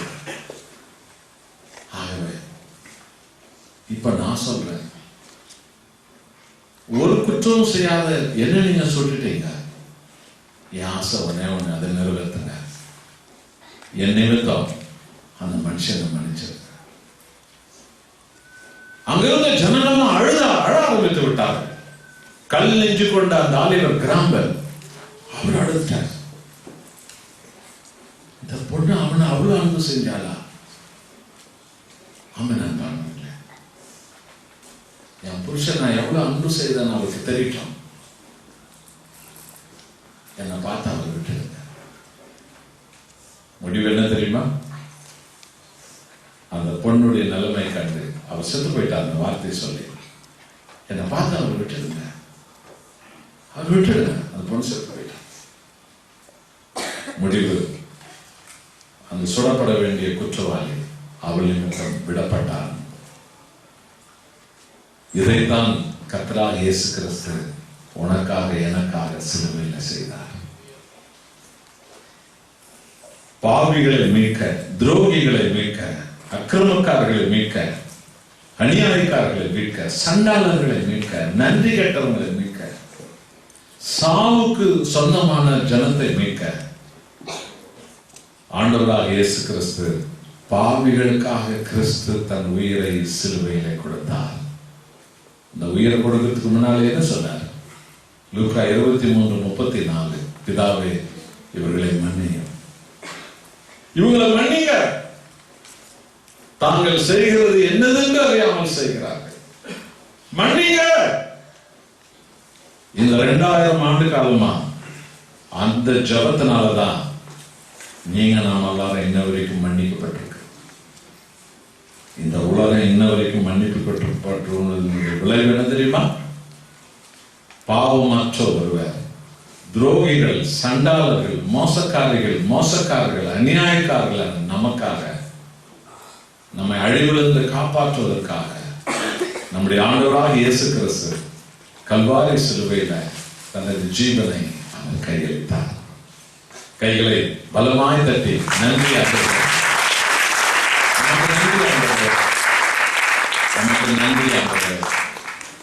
நான் சாக வேண்டிய இடத்துல நீ நின்றீங்க, நான் சுடப்பட வேண்டிய இடத்துல நீங்க நின்றீங்க, நான் சிலுவையில் அடிக்கப்பட வேண்டிய இடத்துல நீங்க நின்றீங்க, நான் அழியிற இடத்துல நீங்க நின்றீங்க, வாழ வேண்டிய இடத்துல நீங்க வாழ வேண்டிய இடத்துல நான் நிக்கிறேன், நான் சாக வேண்டிய இடத்துல நீங்க நின்னுட்டீங்க. உமக்கு நன்றி. ஹல்லேலூயா, ஹல்லேலூயா. என் அன்பான சகோதரனே, சகோதரிகளே, கர்த்தராகிய இயேசு கிறிஸ்து பாவிகளான உங்களுக்காக, நமக்காக, இந்த உலகம் முழுவதும் இருக்கிற அத்தனை கோடி மக்களுக்காக தன் ஜீவனை கொடுத்ததுனால அந்த பொண்ணு எப்படி என்ன பார்த்து அந்த மனுஷனை விட்டுடுங்க, அவ செத்து போயிட்டா, அவளை பார்த்து அவளை விட்டுட்டாங்க. இதைத்தான் இயேசு சொன்னார், என்னை பார்த்து இவங்களை விட்டுடுங்கப்பா, இவங்களை மன்னிங்க. என் அன்பானவர்களே, விசுவாசிகளே, ரத்தம் வடிது, அவர் உயிரை கையளிக்கும் போது சொன்னார், இவங்களை மன்னிங்கப்பா. அது நிமித்தம் நம்ம மன்னிக்கப்பட்டிருக்கிறோம். இந்த ரத்தத்தால் கழுவப்பட்ட நாம இதே போலத்தான் நமக்கு எதிராளியானவர்களை மனப்பூர்வமாய் ஆண்டவருக்கு முன்பு நாம மன்னிக்கணும். யார் திருந்துறாங்களோ திருந்தலையா அதை பத்தி உங்களுக்கு கவலை இல்லை. திருந்தாத நம்மளே அவர் மன்னிச்சார் இல்ல. அப்ப நீங்க அவங்க திருந்திட்டாங்களா, இவங்க திருந்தா அதெல்லாம் பார்த்துக்காதீங்க. ஆண்டவருக்கு முன்னால், ஆண்டவரே என் மனசு உடைச்சாங்களா, அவங்கள நான் மனப்பூர்வமா மன்னிக்கிறேன். என் பேரை கெடுத்தாங்களா, அவங்கள நான் மனப்பூர்வமா மன்னிக்கிறேன். நீங்க என்ன மன்னிச்ச மாதிரி நான் அவங்கள மன்னிக்கிறேன். இதைத்தான் நீங்களும் நாமும் நமது ஜீவியம் முழுவதும் செய்ய வேண்டாம். அல்லேலூயா. என் புருஷனை நான் மன்னிக்கிறேன், அவன் எனக்கு செய்த துரோகம் யாராவது ஆனாலும் அவனை நான் மன்னிக்கிறேன். என் மனைவியை நான் மன்னிக்கிறேன். என்னை பத்தி அங்க சொல்லி இங்க சொல்லி என்னெல்லாம் சொல்லி என்னை எவ்வளவு கேவலப்படுத்தின ஆனாலும் நான் மன்னிக்கிறேன். ஏன்னா நீங்க என்ன மன்னிச்சீங்க, நான் மன்னிக்கிறேன். அவங்க நான் மனப்பூர்வமா மன்னிக்கிறேன். மன்னிச்சுட்டு நீங்க மன்னிச்சவங்க கிட்ட பிரதிபலன் பார்த்துன்னு இருக்காதீங்க. இப்போ ஏன்னா நீங்க திருந்ததுக்கு 40 வருஷம் ஆகுது, நீங்க மன்னிச்சவங்க திருந்ததுக்கு 10 வருஷம் ஆகுறாதா? யோசிச்சு பாருங்க. அதனால நீங்க மன்னிக்கணும். ஏன்னா நான் மன்னிக்கப்பட்டேன், நான் பிறரை மன்னிக்கணும். அவ்வளவுதான் எனக்கு கொடுக்கப்பட்டிருக்கிற கட்டளை. என்னை அவர் மன்னித்தா நான் ஒருவரை மன்னிக்கணும். நீங்கள் மன்னியுங்கள், உங்கள் இருதயம் லகுவாகும். கசப்பு போயிடும், வெறுப்பு போயிடும், பகை போயிடும், குரோதம் போயிடும், தூய்மையாகும். உங்க இருதயம், உங்க இருதயத்துக்குள்ள ஆவியானவர் வருவார். வியாதி போயிடும். நீங்க பிறர் மன்னிக்கும் போது உங்க நோய்கள் மறைய ஆரம்பிச்சிடும். யாக்கோபு 5:16 என்ன சொல்கிறது? நீங்கள் சுகம் பெற வேண்டும் என்றால் ஒருவர் குற்றங்களை ஒருவர் அறிக்கையிடுங்க. அப்ப நீங்க சுகமாகணுமா, ஆண்டவருக்கு முன்னால மன்னிப்பு கேளுங்க. ஆண்டவரே இந்த பாவத்துக்காக என்ன மன்னிங்க, இந்த குற்றத்துக்காக என்ன மன்னிங்க. ஆண்டவரே நீங்க என்ன மன்னிச்சு கூட நான் என்ன மன்னிக்காமலே போயிடறாங்க, என்ன மன்னிங்க. இப்படி ஒவ்வொன்றுக்காக உங்க தவறுகளை நீங்க அறிக்கிட்டுன்னா வாங்க, வியாதிகள் கொஞ்சம் கொஞ்சமா மறைஞ்சு குறைஞ்சு போயிடும். அல்லேலூயா, அல்லேலூயா. ஒரு விலை கொடுக்கணும், ஒரு ஜீவன் கொடுக்கணும். ஒரு விலை கொடுக்க உங்களுக்கு நமக்கு தெரியணும். என் அன்பான சகோதரனே, என் அன்பான சகோதரிகளே, கர்த்தராகிய இயேசு கிறிஸ்து முழு உலகத்திற்காக ஒரு விலை கொடுத்தார். முழு உலகத்துக்காக தன் ஜீவனை கொடுத்தார். அவதான் பவுல் சொன்னார், கிறிஸ்துவின் அன்பு என்னை நெருக்கி ஏவுகிறது. நான் ஓடுறேன், ஏன்னா இயேசு கிறிஸ்துவின் அன்பு என்னை நெருக்கி ஏவுகிறது. எல்லாருக்காகவும் பரிசுத்தமான ஒருவர் தன் உயிரை கொடுத்தார். அவருடைய அன்பினை நெருக்குகிறது, நான் ஓடுகிறேன் என்று அவர் சொன்னார். என் அருமையான தேவஜனமே, இந்த 2013 வருஷத்துல அப்போஸ்தலிக்க நற்செய்தி சபையில இயேசு கிறிஸ்துவின் அன்பு நெருக்கி ஏறுகிறது. நீங்கள் ஒருவர் உங்களை பற்றி நீங்க யோசிக்க மாட்டீங்க. வாழ தெரியாம வாழ்ந்திருக்கிற பலர் பற்றி நீங்க யோசிப்பீங்க. அவர்களுக்காக ஆண்டவருடைய சமூகத்தில் நீங்க கதறுவீங்க. அவங்களாம் நிர்மலமாகிறாங்களே, ரட்சிங்க, உங்க கரத்தை நீட்டுங்க அந்த இடத்துல என்று சொல்வீர்கள். அப்படிப்பட்டவர்களாக உங்களை நம்மையும் தேவன் மாற்றுவார்.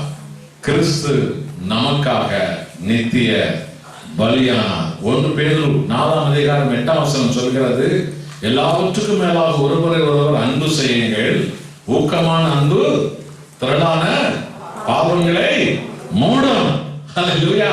பாத்தீங்களா, இயேசு கிறிஸ்துவின் அன்பு நம்முடைய பாவங்கள் எல்லாம் மூடிவிட்டது.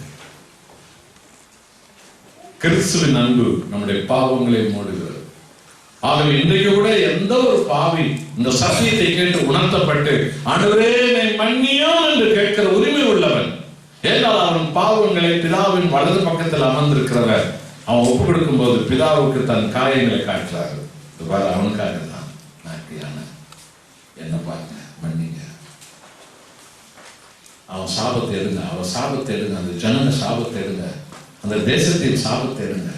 அவங்களுக்காகத்தான் நன்றியான, அதுக்காகத்தான் பிதாவின் வலது பக்கத்தில் இருக்கிறார். இங்கே ஆவியானவர் ஏவுதலால் அவருடைய சுவிசேஷம் அறிவிக்கப்படுகிறது. அவருடைய சுவிசேஷத்தை கேட்டு உள்ள உணர்த்தப்பட்டு அப்பா இயேசுவின் நாமத்தினாலே என்று சொல்லும் பொழுது அங்க இயேசு பிதாவிடத்துல சொல்றார். அவங்களுக்காக தான் நன்றியான, என்ன பாருங்க, அவங்களுக்கு. ஹல்லேலூயா. என் அன்பான சகோதரனே, என் அன்பான சகோதரிமார்களே, கிறிஸ்துவினுடைய ரத்தம் சகல பாவங்களையும் நீக்கி நம்மை சுத்திகரிக்கிறது. இந்த 2000 வருஷமா ஒரு ரத்தம் கிரியை செஞ்சனே இருக்குது தெரியுமா? இயேசு கிறிஸ்து ரத்தம் பிதாவின் பலிபீடத்துக்கு முன்னால் இருக்குது. மன்னிங்க மன்னிங்க மன்னிங்க மன்னிங்க கிரியை செய்கிறது. என் அன்பானவர்களே, உண்மை ஒப்பு கொடுக்கும் போது அந்த கிரியையினுடைய வல்லமையை நாம் உணர்ந்து கொள்வோம். கைகளை பலமாய் தட்டி ஆண்டவருக்கு நன்றி.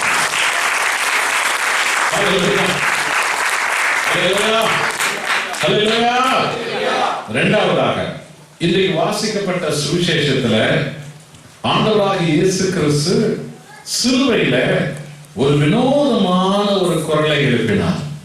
மத்தேயு 27ஆம் அதிகாரத்துல 46வது வசனம், 6 மணி நேரம் முதல் 9 மணி நேரம் வரைக்கும் என்று சொல்கிறது. அப்ப காலைல 9 மணில இருந்து மத்தியானம் 3 மணி வரைக்கும். தெரியுமா?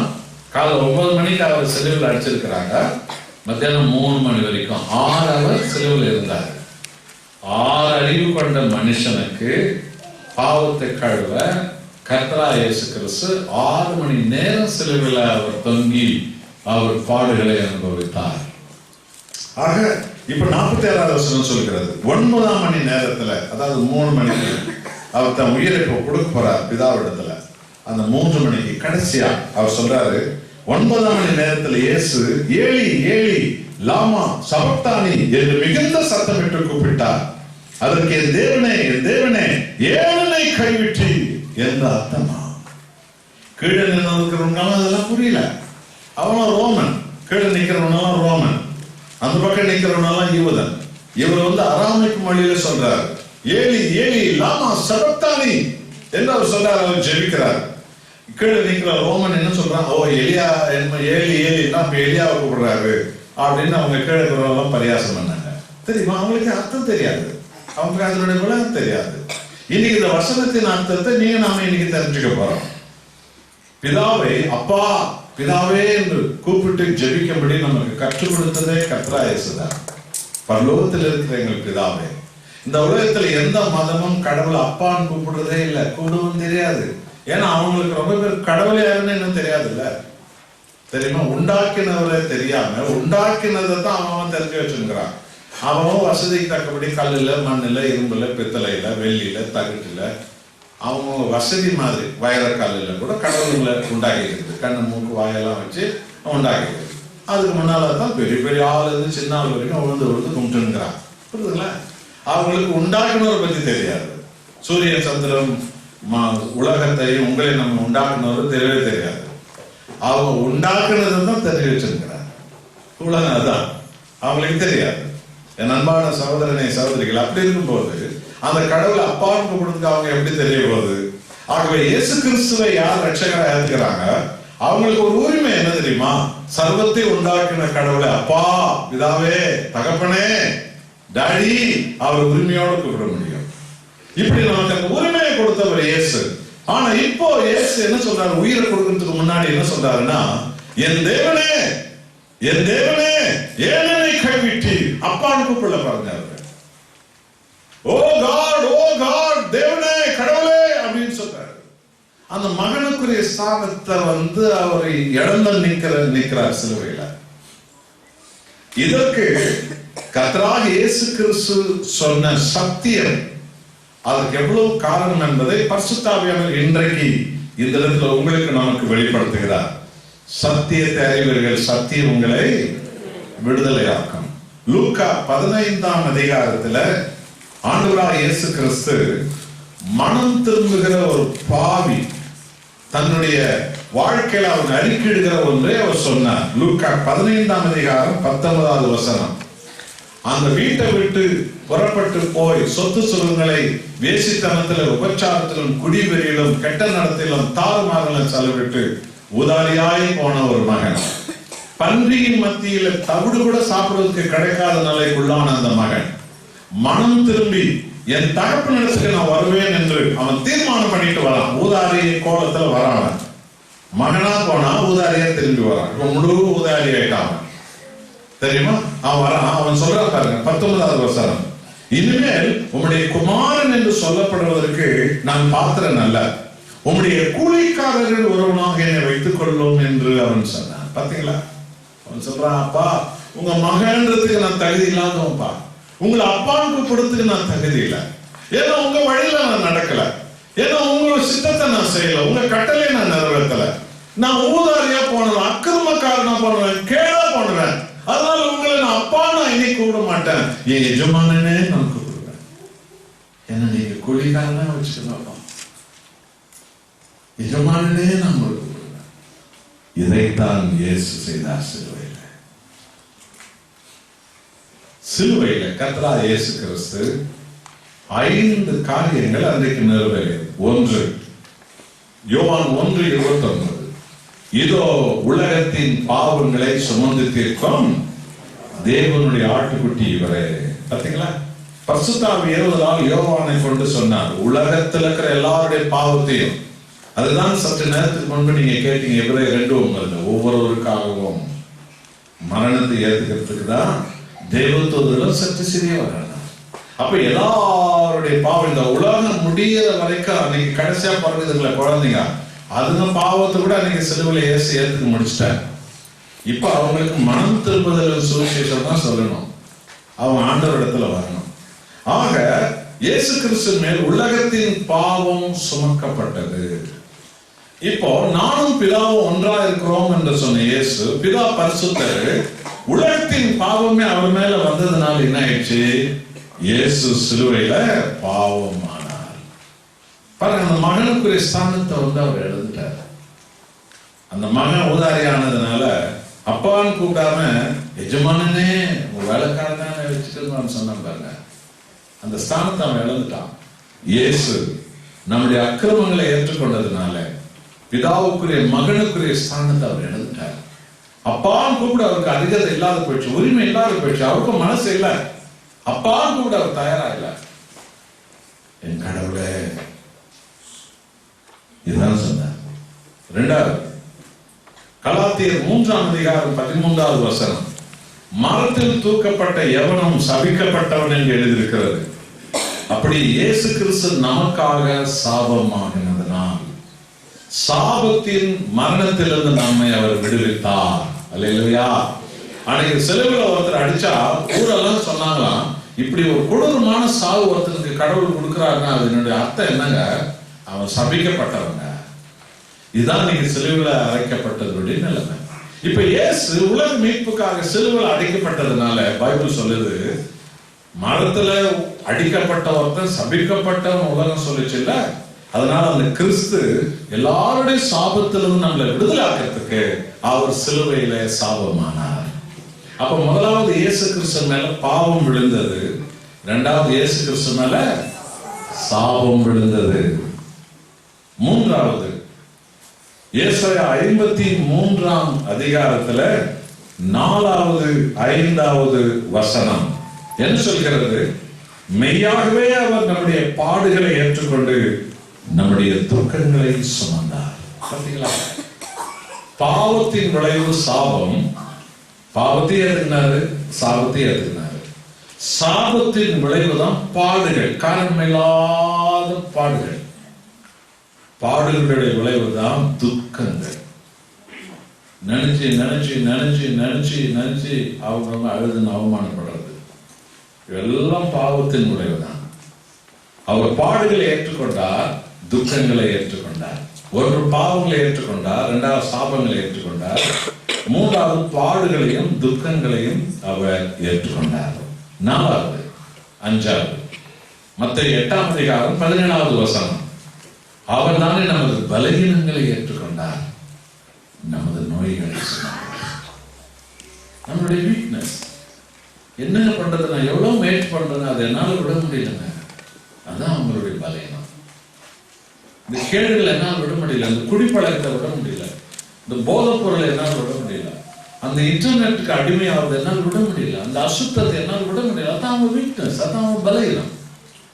இயேசு கிறிஸ்து நம்ம எல்லாருடைய பலவீனங்களை ஏற்றுக்கொண்டார். பலவீனத்தினுடைய முடிவு நோய்கள். இயேசு கிறிஸ்து நம்முடைய நோய்களை ஏற்றுக்கொண்டார்.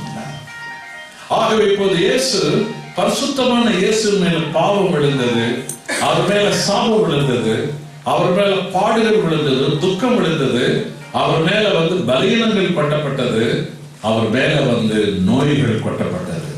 இயேசு சிலுவையில முழுவதும் பாவமானார். பாவிகள் தேவனை காண முடியாது. இப்ப பிதா முகத்தை இயேசுவால் பார்க்க முடியல. என் அன்பான சகோதரனே, சகோதரிகளே, அநியாயத்தினாலும் கேடுகளினாலும் அந்நிய அக்கிரமங்களினாலும் ஒருவன் கைவிடப்படும் போது, என்னை ஏன் கைவிட்டீங்க அப்படின்னு ஒருத்தன் கடவுள்கிட்ட கேட்பா இல்லையா? அந்த கைவிடப்பட்டவனுக்கு கை கொடுப்பதற்காக இயேசு சிலுவையில கைவிடப்பட்டார். கைகளை பலமாய் கையாளுவதற்கு நாம் நன்றி சொல்கிறோம். நன்றி அனுப்புகிறேன். கைவிடப்பட்டவர்களுக்கு கை கொடுக்க நீங்க கைவிடப்பட்டீங்க ஆண்டவர் சிலுவை. ஹல்லேலூயா.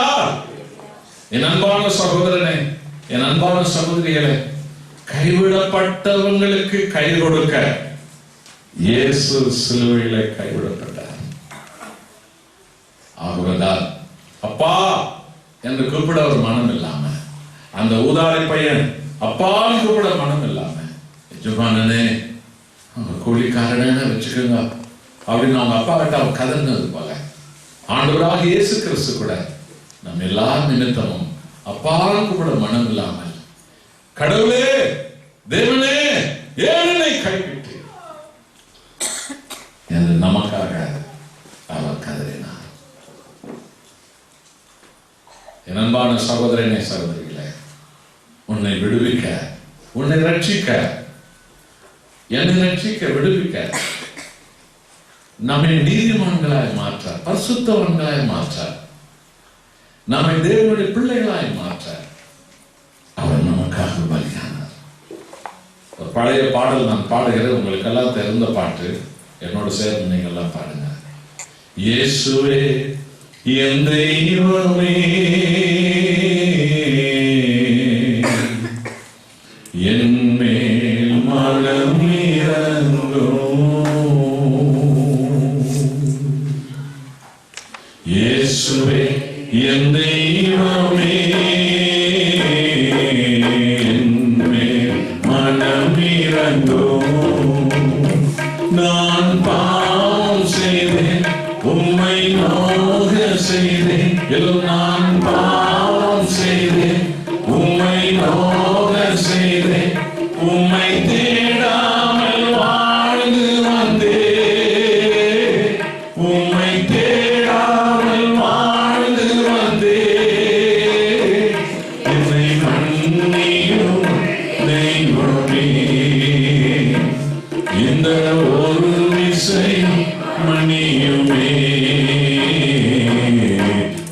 இயேசுவே என் தெய்வமே, என் மேல் மனம் இறங்கும். இல்லம்மா, இயேசுவே என் தெய்வமே,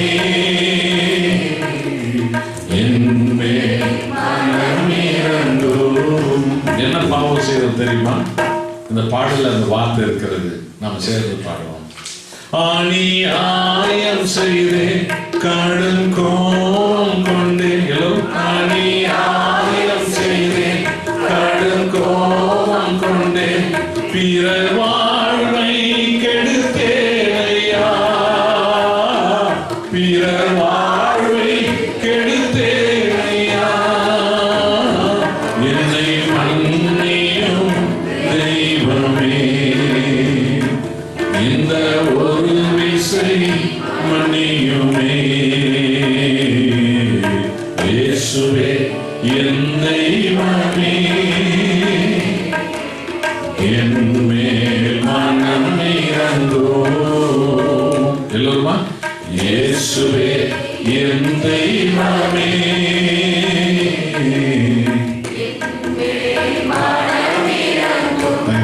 நன்றி. முள்முடி தாங்கி ஐயா காயப்பட்டி, முள்முடி தாங்கி ஐயா காயப்பட்டி, நீர் எனக்காக பலியாகி, நீர் எனக்காக பலியாகி, என்னை மன்னியும் தெய்வமே, இந்த ஒரு விசை மன்னியுமே. இயேசுவே என் தெய்வமே, என் மேல் மனம் இறங்கும். எல்லோருமாய், இயேசுவே என் தெய்வமே, என் மேல் மனம் இறங்கும்.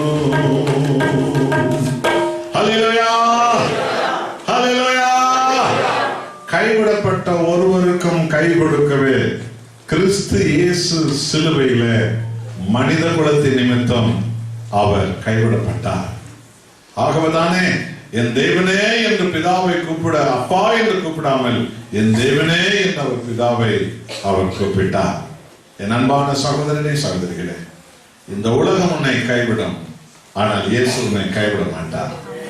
உன் குடும்பம் உன்னை கைவிடும், உன் பிள்ளைங்க உன்னை கைவிடுவாங்க, உன் அண்ணன் தம்பி உன்னை கைவிடுவாங்க, நீ நேசிக்கிறவங்க உன்னை ஒரு நாள் கைவிட்டுடுவாங்க. ஆனா உனக்காக தன் ஜீவனை கொடுத்தாரு கர்த்தர், அவர் ஒருவர் தான் உன்னை என்றைக்கும் கைவிட மாட்டார். ஹல்லேலூயா. மூன்றாவதாக இன்றைக்கு வாசிக்கப்பட்ட சுவிசேஷத்துல ஒரு மிக முக்கியமான ஒரு சம்பவம் சிலுவையில நடந்தது. அந்த சம்பவம் என்ன? மத்தேயு 27ஆம் அதிகாரத்துல 51வது வசனம். இயேசு மறுபடியும் மகா சத்தமாய் கூப்பிட்டு ஆவியை விட்டார். அப்பொழுது தேவாலயத்தின் திரைச்சலை மேல் தொடங்கி கீழ் வரைக்கும் 2ஆக கிழிந்தது, பூமியும் அதிர்ந்தது, கண்மலைகளும் விழுந்தது. சிலுவையில உலகத்தின் மீட்புக்காக, ரட்சிப்புக்காக, பாவ மன்னிப்புக்காக, மனித குலம் எல்லாவற்றுக்காகவும் பிதாவின் கையில ஆண்டவராக இயேசு கிறிஸ்து தனது ஜீவனை அவர் கையளித்தார். இங்க ஒரு உண்மை நீங்கள் அறியணும். இயேசு கிறிஸ்து உயிரை யாரும் எடுக்கல, அவர் தான் கொடுத்தார். அல்லேலூயா. அவர் உயிரை யாரும் எடுக்க முடியாது, அவர் தான் கொடுத்தார். அவர் யாரும் பிடிக்கல, அவர் தான் அவர் பிடிக்கும்படி கையளித்தார். யாரை தேடுகிறீர்கள்? நசரேயனாகிய இயேசுவை தேடுகிறேன், நான் தான். அல்லேலூயா. ஆமென். அன்பானவர்களே, அவர் யாரும் பிடிக்கல, அவர் தான் தன்னை கையளித்தார். அவர் உயிரை யாரும் எடுக்கல, அவர் தான் தன் உயிரை கையளித்தார். என் உயிரை கொடுக்கவும் எனக்கு அதிகாரம் உண்டு, அந்த உயிரை திரும்பவும் எடுக்கவும் எனக்கு அதிகாரம் உண்டு என்றார். அந்த அதிகாரம் தேவன் ஒருவருக்கு தான் உண்டு. அல்லேலூயா. இப்ப இயேசு கிறிஸ்து பிதாவின் கையில தன் ஆவியை அவர் ஒப்புவித்தார். அப்ப என்ன நடந்தது? பைபிள் சொல்லுகிறது, எருசலேம் தேவாலயத்துல, மோரியா மலையில கட்டப்பட்ட அந்த எருசலேம் சாலமோன் தேவாலயத்துல திரைச்சிலை இரண்டாக கிழிந்தது என்று சொல்கிறது. இதனுடைய பொருள் என்ன? இதனுடைய அர்த்தம் என்ன? ஆண்டவராகிய இயேசு சிலுவையில உயிரை கொடுக்கிறதுக்கும் தேவாலயத்துல இருந்த திரை, அந்த ஸ்கிரீன் மேலிருந்து கீழ் வரைக்கும் ரெண்டா கிழிக்கிறதுக்கும் என்ன அர்த்தம்? இந்த சத்தியத்தை இன்றைய நாளில இந்த அப்போஸ்தலிக்க சுவிசேஷ சபை விசுவாசிகளான நீங்களும் நாமும் அறிந்து கொண்டு இந்த சத்தியத்தை அப்படியே ரொம்ப நல்லா இருந்துச்சுங்க வச்சிடாத, உயிருள்ள வரைக்கும் இந்த சத்தியத்தை இன்னொருத்தருக்கு நீங்க விதைக்கணும். இந்த சத்தியத்தின் பொருள் என்ன என்பது இன்னொருத்தருக்கு நீங்க சொல்லணும். முதலாவது நீங்க விசுவாசிங்க, கீழ்ப்படிங்க. இரண்டாவது இதை நீங்க பிறருக்கு சொல்லுங்க. அப்போது அது கிரியை செய்யும். அப்ப இதனுடைய பொருள் என்ன? அந்த தேவாலயம் என்பது ஆசாரிப்பு கூடாரம் என்று ஆண்டவர் கொடுத்த அடையாளத்தை வைத்துத்தான் தேவாலயத்தை கட்டினார்கள்.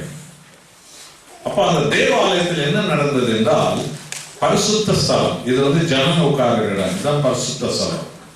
மகா பரிசுத்த ஸ்தலம் தான் ஆராதனை செய்கிற இடம். இது பரலோகத்துக்கு அடையாளம். பிதா குமாரன் பரிசுத்தாக இருக்கிற இடம் தான் மகா பரிசுத்த ஸ்தலம், ஆராதனை செய்கிற இடம்.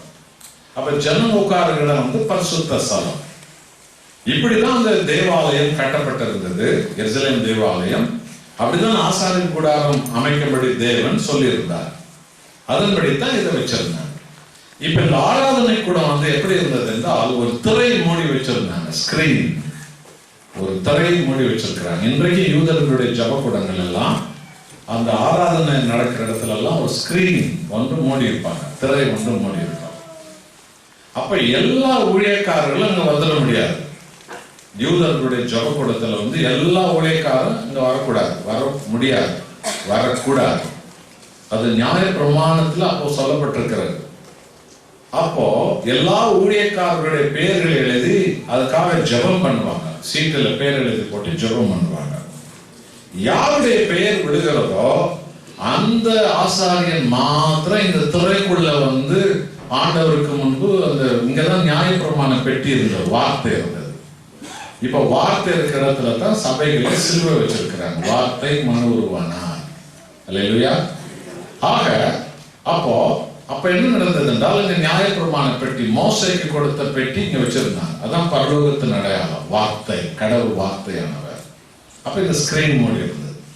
யாருடைய பெயர் விழுந்ததோ அந்த ஆசாரியன் மாத்திரம் உள்ளே ஆண்டவருடைய சமூகத்துல ஜனங்களுக்காக அவர் ஆராதனைகளை அர்ப்பணிக்கணும். பேர் விழாதவங்க யாரும் வரக்கூடாது. இதனுடைய பொருள் என்ன? மனிதன் பரலோகத்துல நுழைய முடியாதபடி பரலோகம் மூடப்பட்டிருக்கிறது என்பதின் பொருள். பரிசுத்த ஸ்தலம், மகா பரிசுத்த ஸ்தலம், கதவு மூடப்பட்டிருக்கிறது. என் அன்பான சகோதரனே, சகோதரிமார்களே, ஆதி ஆகமம் 3ஆம் அதிகாரத்துல பரிசுத்தமாயிருந்த மனிதன் ஏதேன் தோட்டம் என்னும் பரலோகத்துக்குள்ள தேவனோட இருந்தான். இப்ப அவன் பாவம் செஞ்சுட்டான். என்ன நடந்தது? பாவம் செஞ்சவன் என்ன நடந்தது? பைபிள் என்ன சொல்கிறது பாருங்க. 3ஆம் அதிகாரம், ஆதியாகமம் 3:24.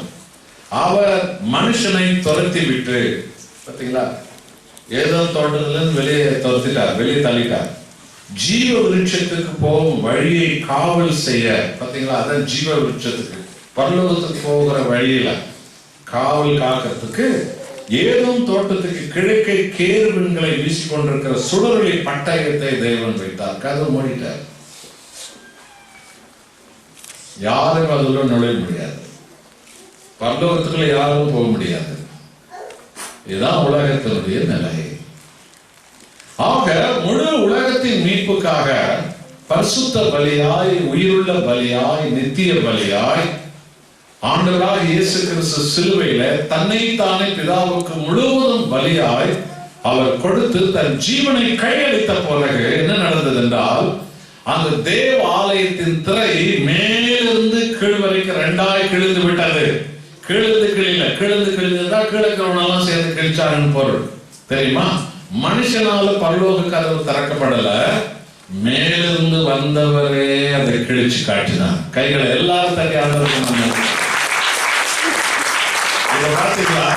இயேசுவின் பேரை சொல்ற பெரியவங்களுக்கு சின்னவங்களுக்கு சொன்ன பிள்ளை வரைக்கும் இப்ப வந்து அந்த ஆராதனை கூடத்துல வந்து நிக்கலாம். அது அர்த்தம் என்ன தெரியுமா?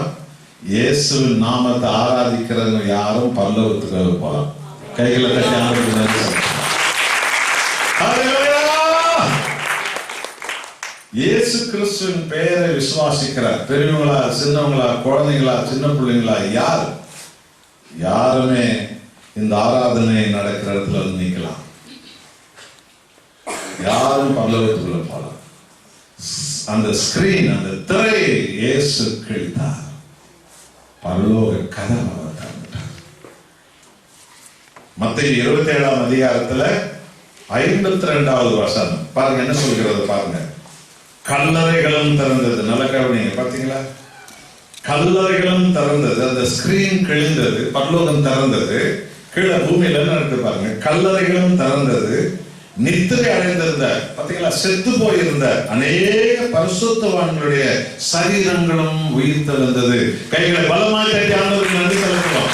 யாருக்கெல்லாம் ஆண்டவராகிய இயேசு கிறிஸ்துவுக்கு முன்பு ஆதாம் காலத்திலிருந்து இயேசு கிறிஸ்து என்கிற மீட்பர் வர்ற காலம் வரைக்கும் உலகத்துல வாழ்ந்து செத்தாங்களே, நோவாவில இருந்து ஆபிரகாம்ல இருந்து மோசஸ்ல இருந்து ஏசாயாவில இருந்து எரேமியாவில இருந்து எசேக்கியேல்ல இருந்து தானியேல்ல இருந்து எஸ்ராவில இருந்து சகல பரிசுத்தவான்கள் தீர்க்கதரிசிகள்ல அவங்க யாரும் பரலோகத்துக்குள்ள போல. அவங்க எல்லாரும் அவங்க அடைக்கப்பட்டிருந்த இடத்துல தான் இருந்தாங்க. பாருங்க, இயேசு தன் ஜீவனை கையளித்தார். அப்போது தேவாலயத்தின் திரை மேலிருந்து கீழ் வரைக்கும் கிழிந்தது. பரலோகம் திறந்தது. அந்த திறந்த உடனே கல்லறைகள் திறந்தது. மரித்து போயிருந்த பரிசுத்தவான்கள் உயிர் திறந்தார்கள். இயேசு கிறிஸ்து தன் உயிரை கையளித்த நாள் இந்த உலகத்திலே ஒரு உயிர் தழுதல் நடந்தது. கைகளை பலமாய் தட்டி ஆண்டவருக்கு நாம் நன்றி.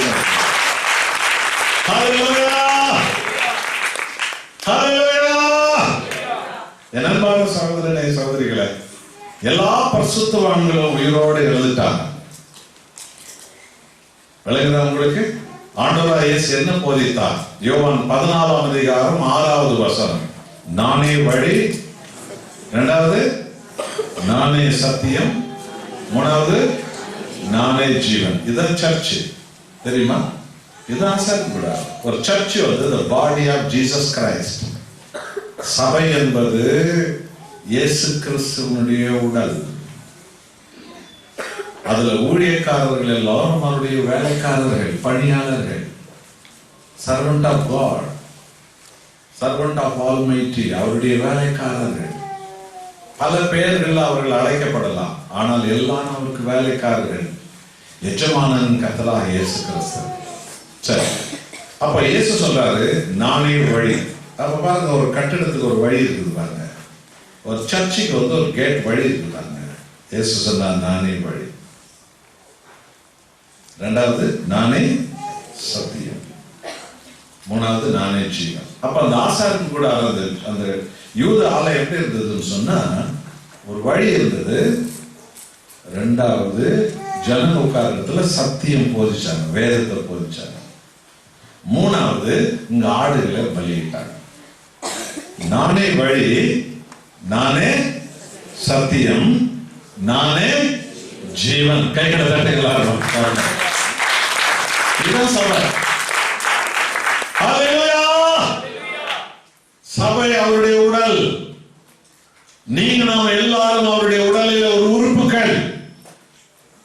நாம் எல்லோரும் தேவனுடைய உறுப்புகள். ஆகவே ஒரு சபைக்கு ஒரு வாசல் உண்டு. அந்த வாசல் ஆண்டவராகிய இயேசு. அந்த சபையில சத்தியம் போதிக்கப்படும். அந்த சத்தியம் ஆண்டவராகிய இயேசு. அந்த சத்தியம் போதிக்கப்பட்ட பிறகு அந்த ஆசாரிப்பு ஸ்தலத்தில் ஒரு ஆடு பலியிடப்படும். அந்த ஜீவன் இயேசு. சரி, அவ்வளவுதான் சொன்னாரா? நானே வழி, நானே சத்தியம், நானே ஜீவன். தெரியுமா? இது 3 தான் அந்த சபையில இருந்தது. அங்க வாசல் இருந்தது, இங்க வேதம் இருந்தது, போதிச்சாங்க. இங்க வந்து ஆடுகளை பலியிட்டாங்க, ஜீவன். இந்த 3 கிறிஸ்து தான். சரி, அடுத்தது என்ன சொன்னாரு? என்னை அல்லாமல். இந்த வார்த்தை எல்லாரும் சொல்லுங்க. என்னை அல்லாமல் யார் ஒருவனும், சொல்லுங்க, யார் ஒருவனும் பிதாவிடத்தில் வரான். பார்த்தீங்களா?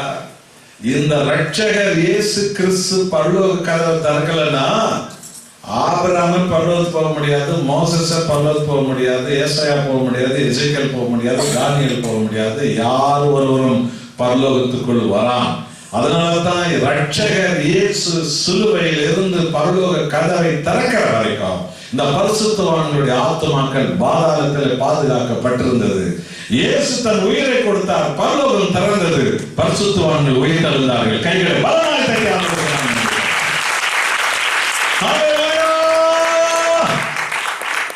மகிமை உமக்கன்றோ, எல்லோருமாய் மாட்சிமை உமக்கன்றோ, மகிமை உமக்கன்றோ, மாட்சிமை உமக்கன்றோ, துதியும் புகழும் ஸ்தோத்திரமும் தூயவர் உமக்கன்றோ. துதியும் புகழும் ஸ்தோத்திரமும் தூயவர் உமக்கன்றோ. ஆராதனை ஆராதனை, சொல்லுங்க, ஆராதனை ஆராதனை என் அன்பர் இயேசுவுக்கு, என் அன்பர் இயேசுவுக்கு மகிமை உமக்கன்றோ.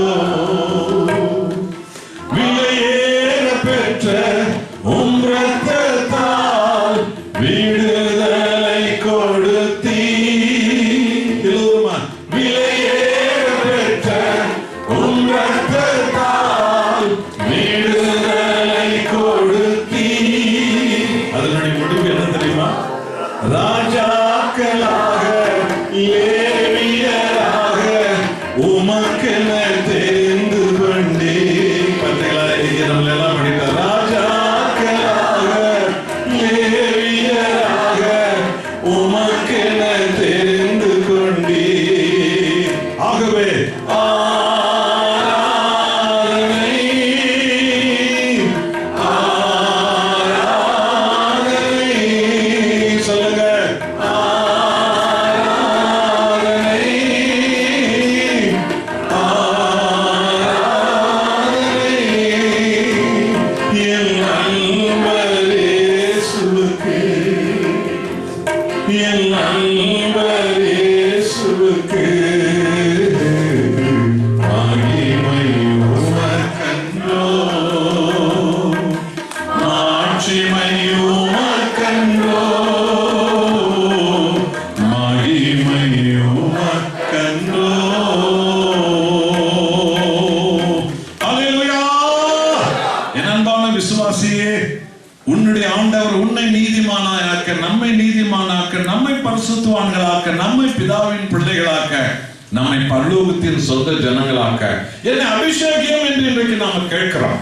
பரலோகத்தில் இருக்கிற மகிமையின் ஆவியானவர் நம்ம இறங்கும்படி கேட்க நமக்கு என்ன அதிக அருகதை இருக்கிறது, யோகியதை இருக்கிறது, தகுதி இருக்கிறது? ஒண்ணுமே இல்லை.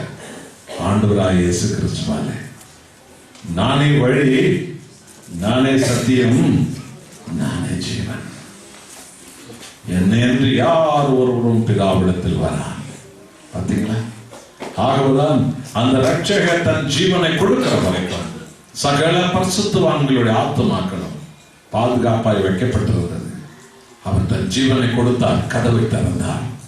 இப்ப எல்லாருமாய் பரலோகத்துக்குள்ளே நுழைந்தார்கள். ஹல்லேலூயா! இந்த மகிமை பரலோகத்தில் நிறைவேறியது. என் அன்பான சகோதரனே, சகோதரிகளே, இவங்க மாத்திரம் தான் நுழைஞ்சாங்களா பரலோகத்துல? லூக்கா 23:43-44 என்ன வாசிக்கிறோம்? அவரோடு சிலுவையில் 2 திருடர்கள் அடிக்கப்பட்டிருந்தாங்க. உபச்சாரம் பண்ணவன், யாராலும் உபச்சாரம் பண்ணவன், யாராலும் கொலை பண்ணவன், யாராலும் கொள்ளடிச்சவன், அக்கிரமக்காரன். அவங்களுக்கெல்லாம் சாவு நிச்சயம் என்று வச்சிருந்தாங்க. அந்த 2 திருடர்களை சிலுவையில் அறைஞ்சிருந்தாங்க. அது மத்தியில பாவம் இல்லாத பரிசுத்தரான இயேசு சிலுவையில் அறையப்பட்டார். ஏன் தெரியுமா? இது தேவன் ஏன் அனுமதிச்சாருன்னு உங்களுக்கு தெரியுமா? வேதம் நிறைவேறுவதற்காக. ஏன்? வேதத்தில் என்ன சொல்லப்பட்டது? பாவிகளில் ஒருவராக அவர் கருதப்பட்டார். அதனாலதான் 2 பாவிங்க மத்தியில் அவரை சிலுவையில் அறையத்துக்கு அவர் கையளிச்சார். பாவிங்க மத்தியில ஒருவராக அவர் தன்னை கையளித்தார். அல்லேலூயா. சரி, பைபிள் என்ன சொல்கிறது? இந்த 2 திருடனும் முதல்ல இயேசுவை பரியாசம் பண்ணி இருக்கிறார். மத்தேயு சுவிசேஷம், மார்க்கு சுவிசேஷத்துல பாருங்க, 2 கல்வர்களும் அவரை பரியாசம் செய்தார்கள் பாருங்க. ஆனா லூக்கா எழுதின சுவிசேஷத்துல மற்ற சுவிசேஷம் சொல்லாத ஒரு சத்தியத்தை சொல்றாரு. அப்போ இயேசு, பிதாவே இவர்களை மன்னியும், தாங்கள் செய்கிறது என்னதென்று அறியாமல் செய்கிறார்கள், மன்னிங்க என்று ஆண்டவர் இயேசு பிதாவிடத்தில் ஜெபிக்கும் போது, மன்னிப்புக்காக ஜெபிக்கும் போது, இந்த சத்தியம் ஒரு பாவி இருதயத்தை தொட்டுச்சு. அவன் சிந்திக்கலாம், இவ்வளவு பரியாசம் பண்ணாங்க, இவ்வளவு துப்புனாங்க, இவ்வளவு அடிச்சாங்க, கீழே மதவாதி தலைவர்கள்லாம் இவரை பரியாசம் பண்றான், ராணுவ வீரர்கள்லாம் இவர் இவ்வளவு பரியாசம் பண்ணா, இவ்வளவு ஆக்கினைக்கு உள்ளாக்குனாங்க, நாம இவரை பரியாசம் பண்ணோம், அவமானப்படுத்தணும். ஆனா இவர் வாயில ஒரு பாதகமான வார்த்தை வரல. இவர்களை மன்னியும் அப்பா, இவர்களை மன்னிங்க, இவங்க யாருக்கு இது செய்யணும் தெரியாம செஞ்சுட்டு இருக்கிறாங்க, மன்னிங்கன்னு இவர் ஜெபிக்கிறார். இந்த சத்தியம் ஒரு பாவியை தொட்டது. சத்தியம் அவன் விடுதலை கிடைச்சு. அவன் புரிஞ்சுக்கணும், இவ்வளவு ஆக்கினையில மன்னிங்கன்னு இவர் ஜெபிக்கிறாருன்னா இவர் யார்? மீட்பர் வருவார் என்று வேத புத்தகம் சொல்லப்பட்டிருக்குதுல்ல. ஏசாயா சொன்னார்ல, எரேமியா சொன்னார்ல, எசேக்கியேல் சொன்னார்ல, அந்த மீட்பர் தான் இவர். கண்டுபிடிச்சிட்டான். சத்தியத்தை ஒருத்தர் கேட்கும் போது கண்டுபிடிச்சிருவாங்க. சத்தியத்தை சொல்லுங்க, சத்தியத்தை சொல்லுங்க, சத்தியத்தை சொல்லுங்க. யாருக்கு டெலிபோன்ல பேசுனா கூட வேதத்துக்கு ஒரு வசனத்தை பத்தி பேசுங்க. கடிதம் எழுதுனா கூட தேவனுடைய மகிமை ஒண்ணு பத்தி எழுதுங்க. ஒருத்தரோட பேசி நிற்கும் போது கூட ஆண்டவரா இயேசு கிறிஸ்துவினுடைய மகத்துவத்தை ஒருத்தர்கிட்ட பேசுங்க. ஒவ்வொரு வார்த்தையில நீங்க பேசுங்க. உங்க இருதயத்தில் அது இருந்தா உங்க வாயில அது வரும். சத்தியத்தை பேசுங்க. சத்தியம் அவர்களை விடுதலை ஆக்கும். அவன் சத்தியம் பாருங்க, அவனை விடுதலை ஆக்கிடுச்சு. உடனே அவன் கண்டுபிடிச்சிட்டான். யாரு கண்டுபிடிச்சிட்டான்? என்ன சொல்றான்? ஆண்டவரே, உங்களுடைய ராஜ்யத்தில் நீ ராஜாவாய் வரும்போது என்ன நினைங்கன்னு சொன்னான். என்ன சொன்னார் ஆண்டவர்? இன்றைக்கு என்னோடு கூட நீ பரகதியில் பரலோக வீட்டில் நீ இருப்பாய். பரிசுத்தவான்கள் மாத்திரம் பரலோகத்துக்கு போல, மனம் திரும்பி இயேசுவின் ரத்தத்தால் ஒரு பாவி மனம் திரும்பி கூட பரலோகத்துக்கு போயிருக்காங்க. கைகளை பலமாக்க.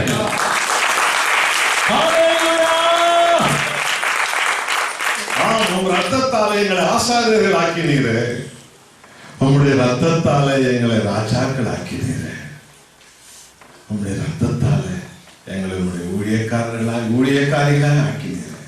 இந்த மேன்மலை எப்படி வந்தது? நமக்கு எல்லாரும் கொடுக்கிற மரியாதை எதனால வந்தது? நம்ம தாத்தா பாட்டி சம்பாதிச்ச சொத்து சுகத்தினாலயா, நம்ம படிப்புனாலயா, பாரம்பரியத்தினாலயா, அந்தஸ்துனாலயா? இல்ல, இயேசு கிறிஸ்துவின் ரத்தத்தால. நம்ம மேல ஒருத்தர் வைக்கிற மரியாதை எதனால வந்தது? அவருடைய ரத்தத்தால. நமக்கு ஒரு செய்யற ஒரு டம்ளர் தண்ணி எதனால? அவர் ரத்தத்தால், அவரால் வந்தது. என் தேவனாலே இதெல்லாம் வந்தது. அவருக்கே மகிமை. ஹல்லேலூயா. ஆமென் அன்பானவர்களே, எத்தனை மகிமை பார்த்தீங்களா? பரிசுத்தவான்கள் எல்லாம் பரலோகம் போனாங்க. கல்லறையில இருந்து சிலுவையில் இருக்கிற ஒரு பாவி கூட பாருங்க, அன்னைக்கு பரலோக வீட்டுக்கு போயிட்டார் பாருங்க ஆண்டவர். என் அன்பானவர்களே, ஒரு பாவி மனம் திரும்பும் போது பரலோகத்தில் மகிழ்ச்சி உண்டாகிறது என்றார் கர்த்தராகிய இயேசு. இதுதான் இந்த சுவிசேஷத்தினுடைய விளைவா இருக்கணும். அற்புதங்களிலே the greatest miracle எது தெரியுமா? ஒரு பாவி மனம் திரும்புதல். ஹல்லேலூயா. ஆமென் அன்பானவர்களே, ஒரு இலையை சாப்பிட்டோம் வியாதி கட்டுப்பட்டுடும், ஒரு கீரை சாப்பிட்டோம் நோய் கட்டுப்பட்டுடும். ஏன் எக்ஸசைஸ் செய்தாலும் ரொம்ப பேருடைய நோய் கட்டுப்படும். நீங்க மனம் திரும்பினாலே உங்க நோயெல்லாம் கட்டுப்பட்டுடும். ஆனா நீ பாவத்தை விட்டு விலகி, உலகத்தை விட்டு விலகி கிறிஸ்து பக்கம் வருது இருக்குத, அதுதான் அற்புதங்களில மகா பெரிய அற்புதம். அது பரலோகத்தில் மகிழ்ச்சி கொண்டு வருகிற அற்புதம். கைகளை பலமாய் தட்டுங்க.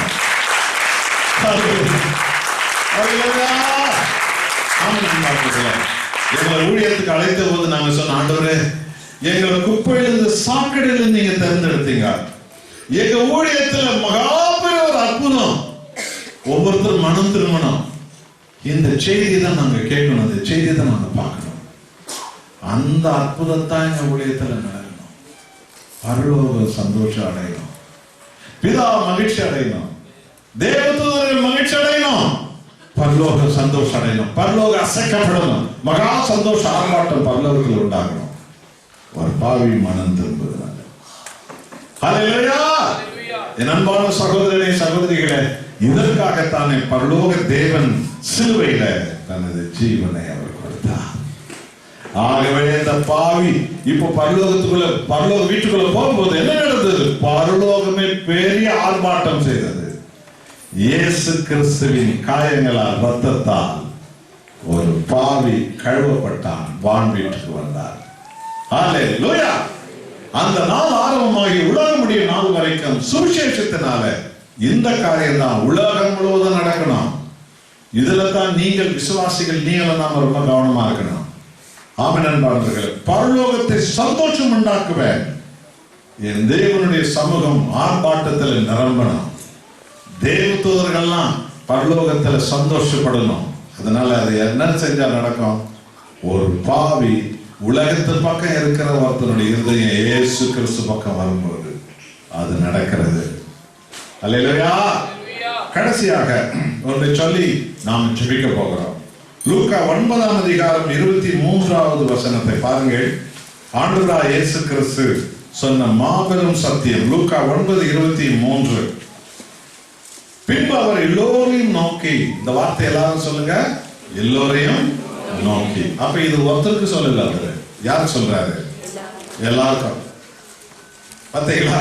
பின்பு அவர் எல்லோரையும் நோக்கி, ஒருவன் என் பின்னே வர விரும்பினால் அவன் தன்னைத்தானே வெறுத்து தன் சிலுவையை அனுதினமும் எடுத்துக்கொண்டு என்னை பின்பற்றி வரக்கடான். அல்லேலூயா.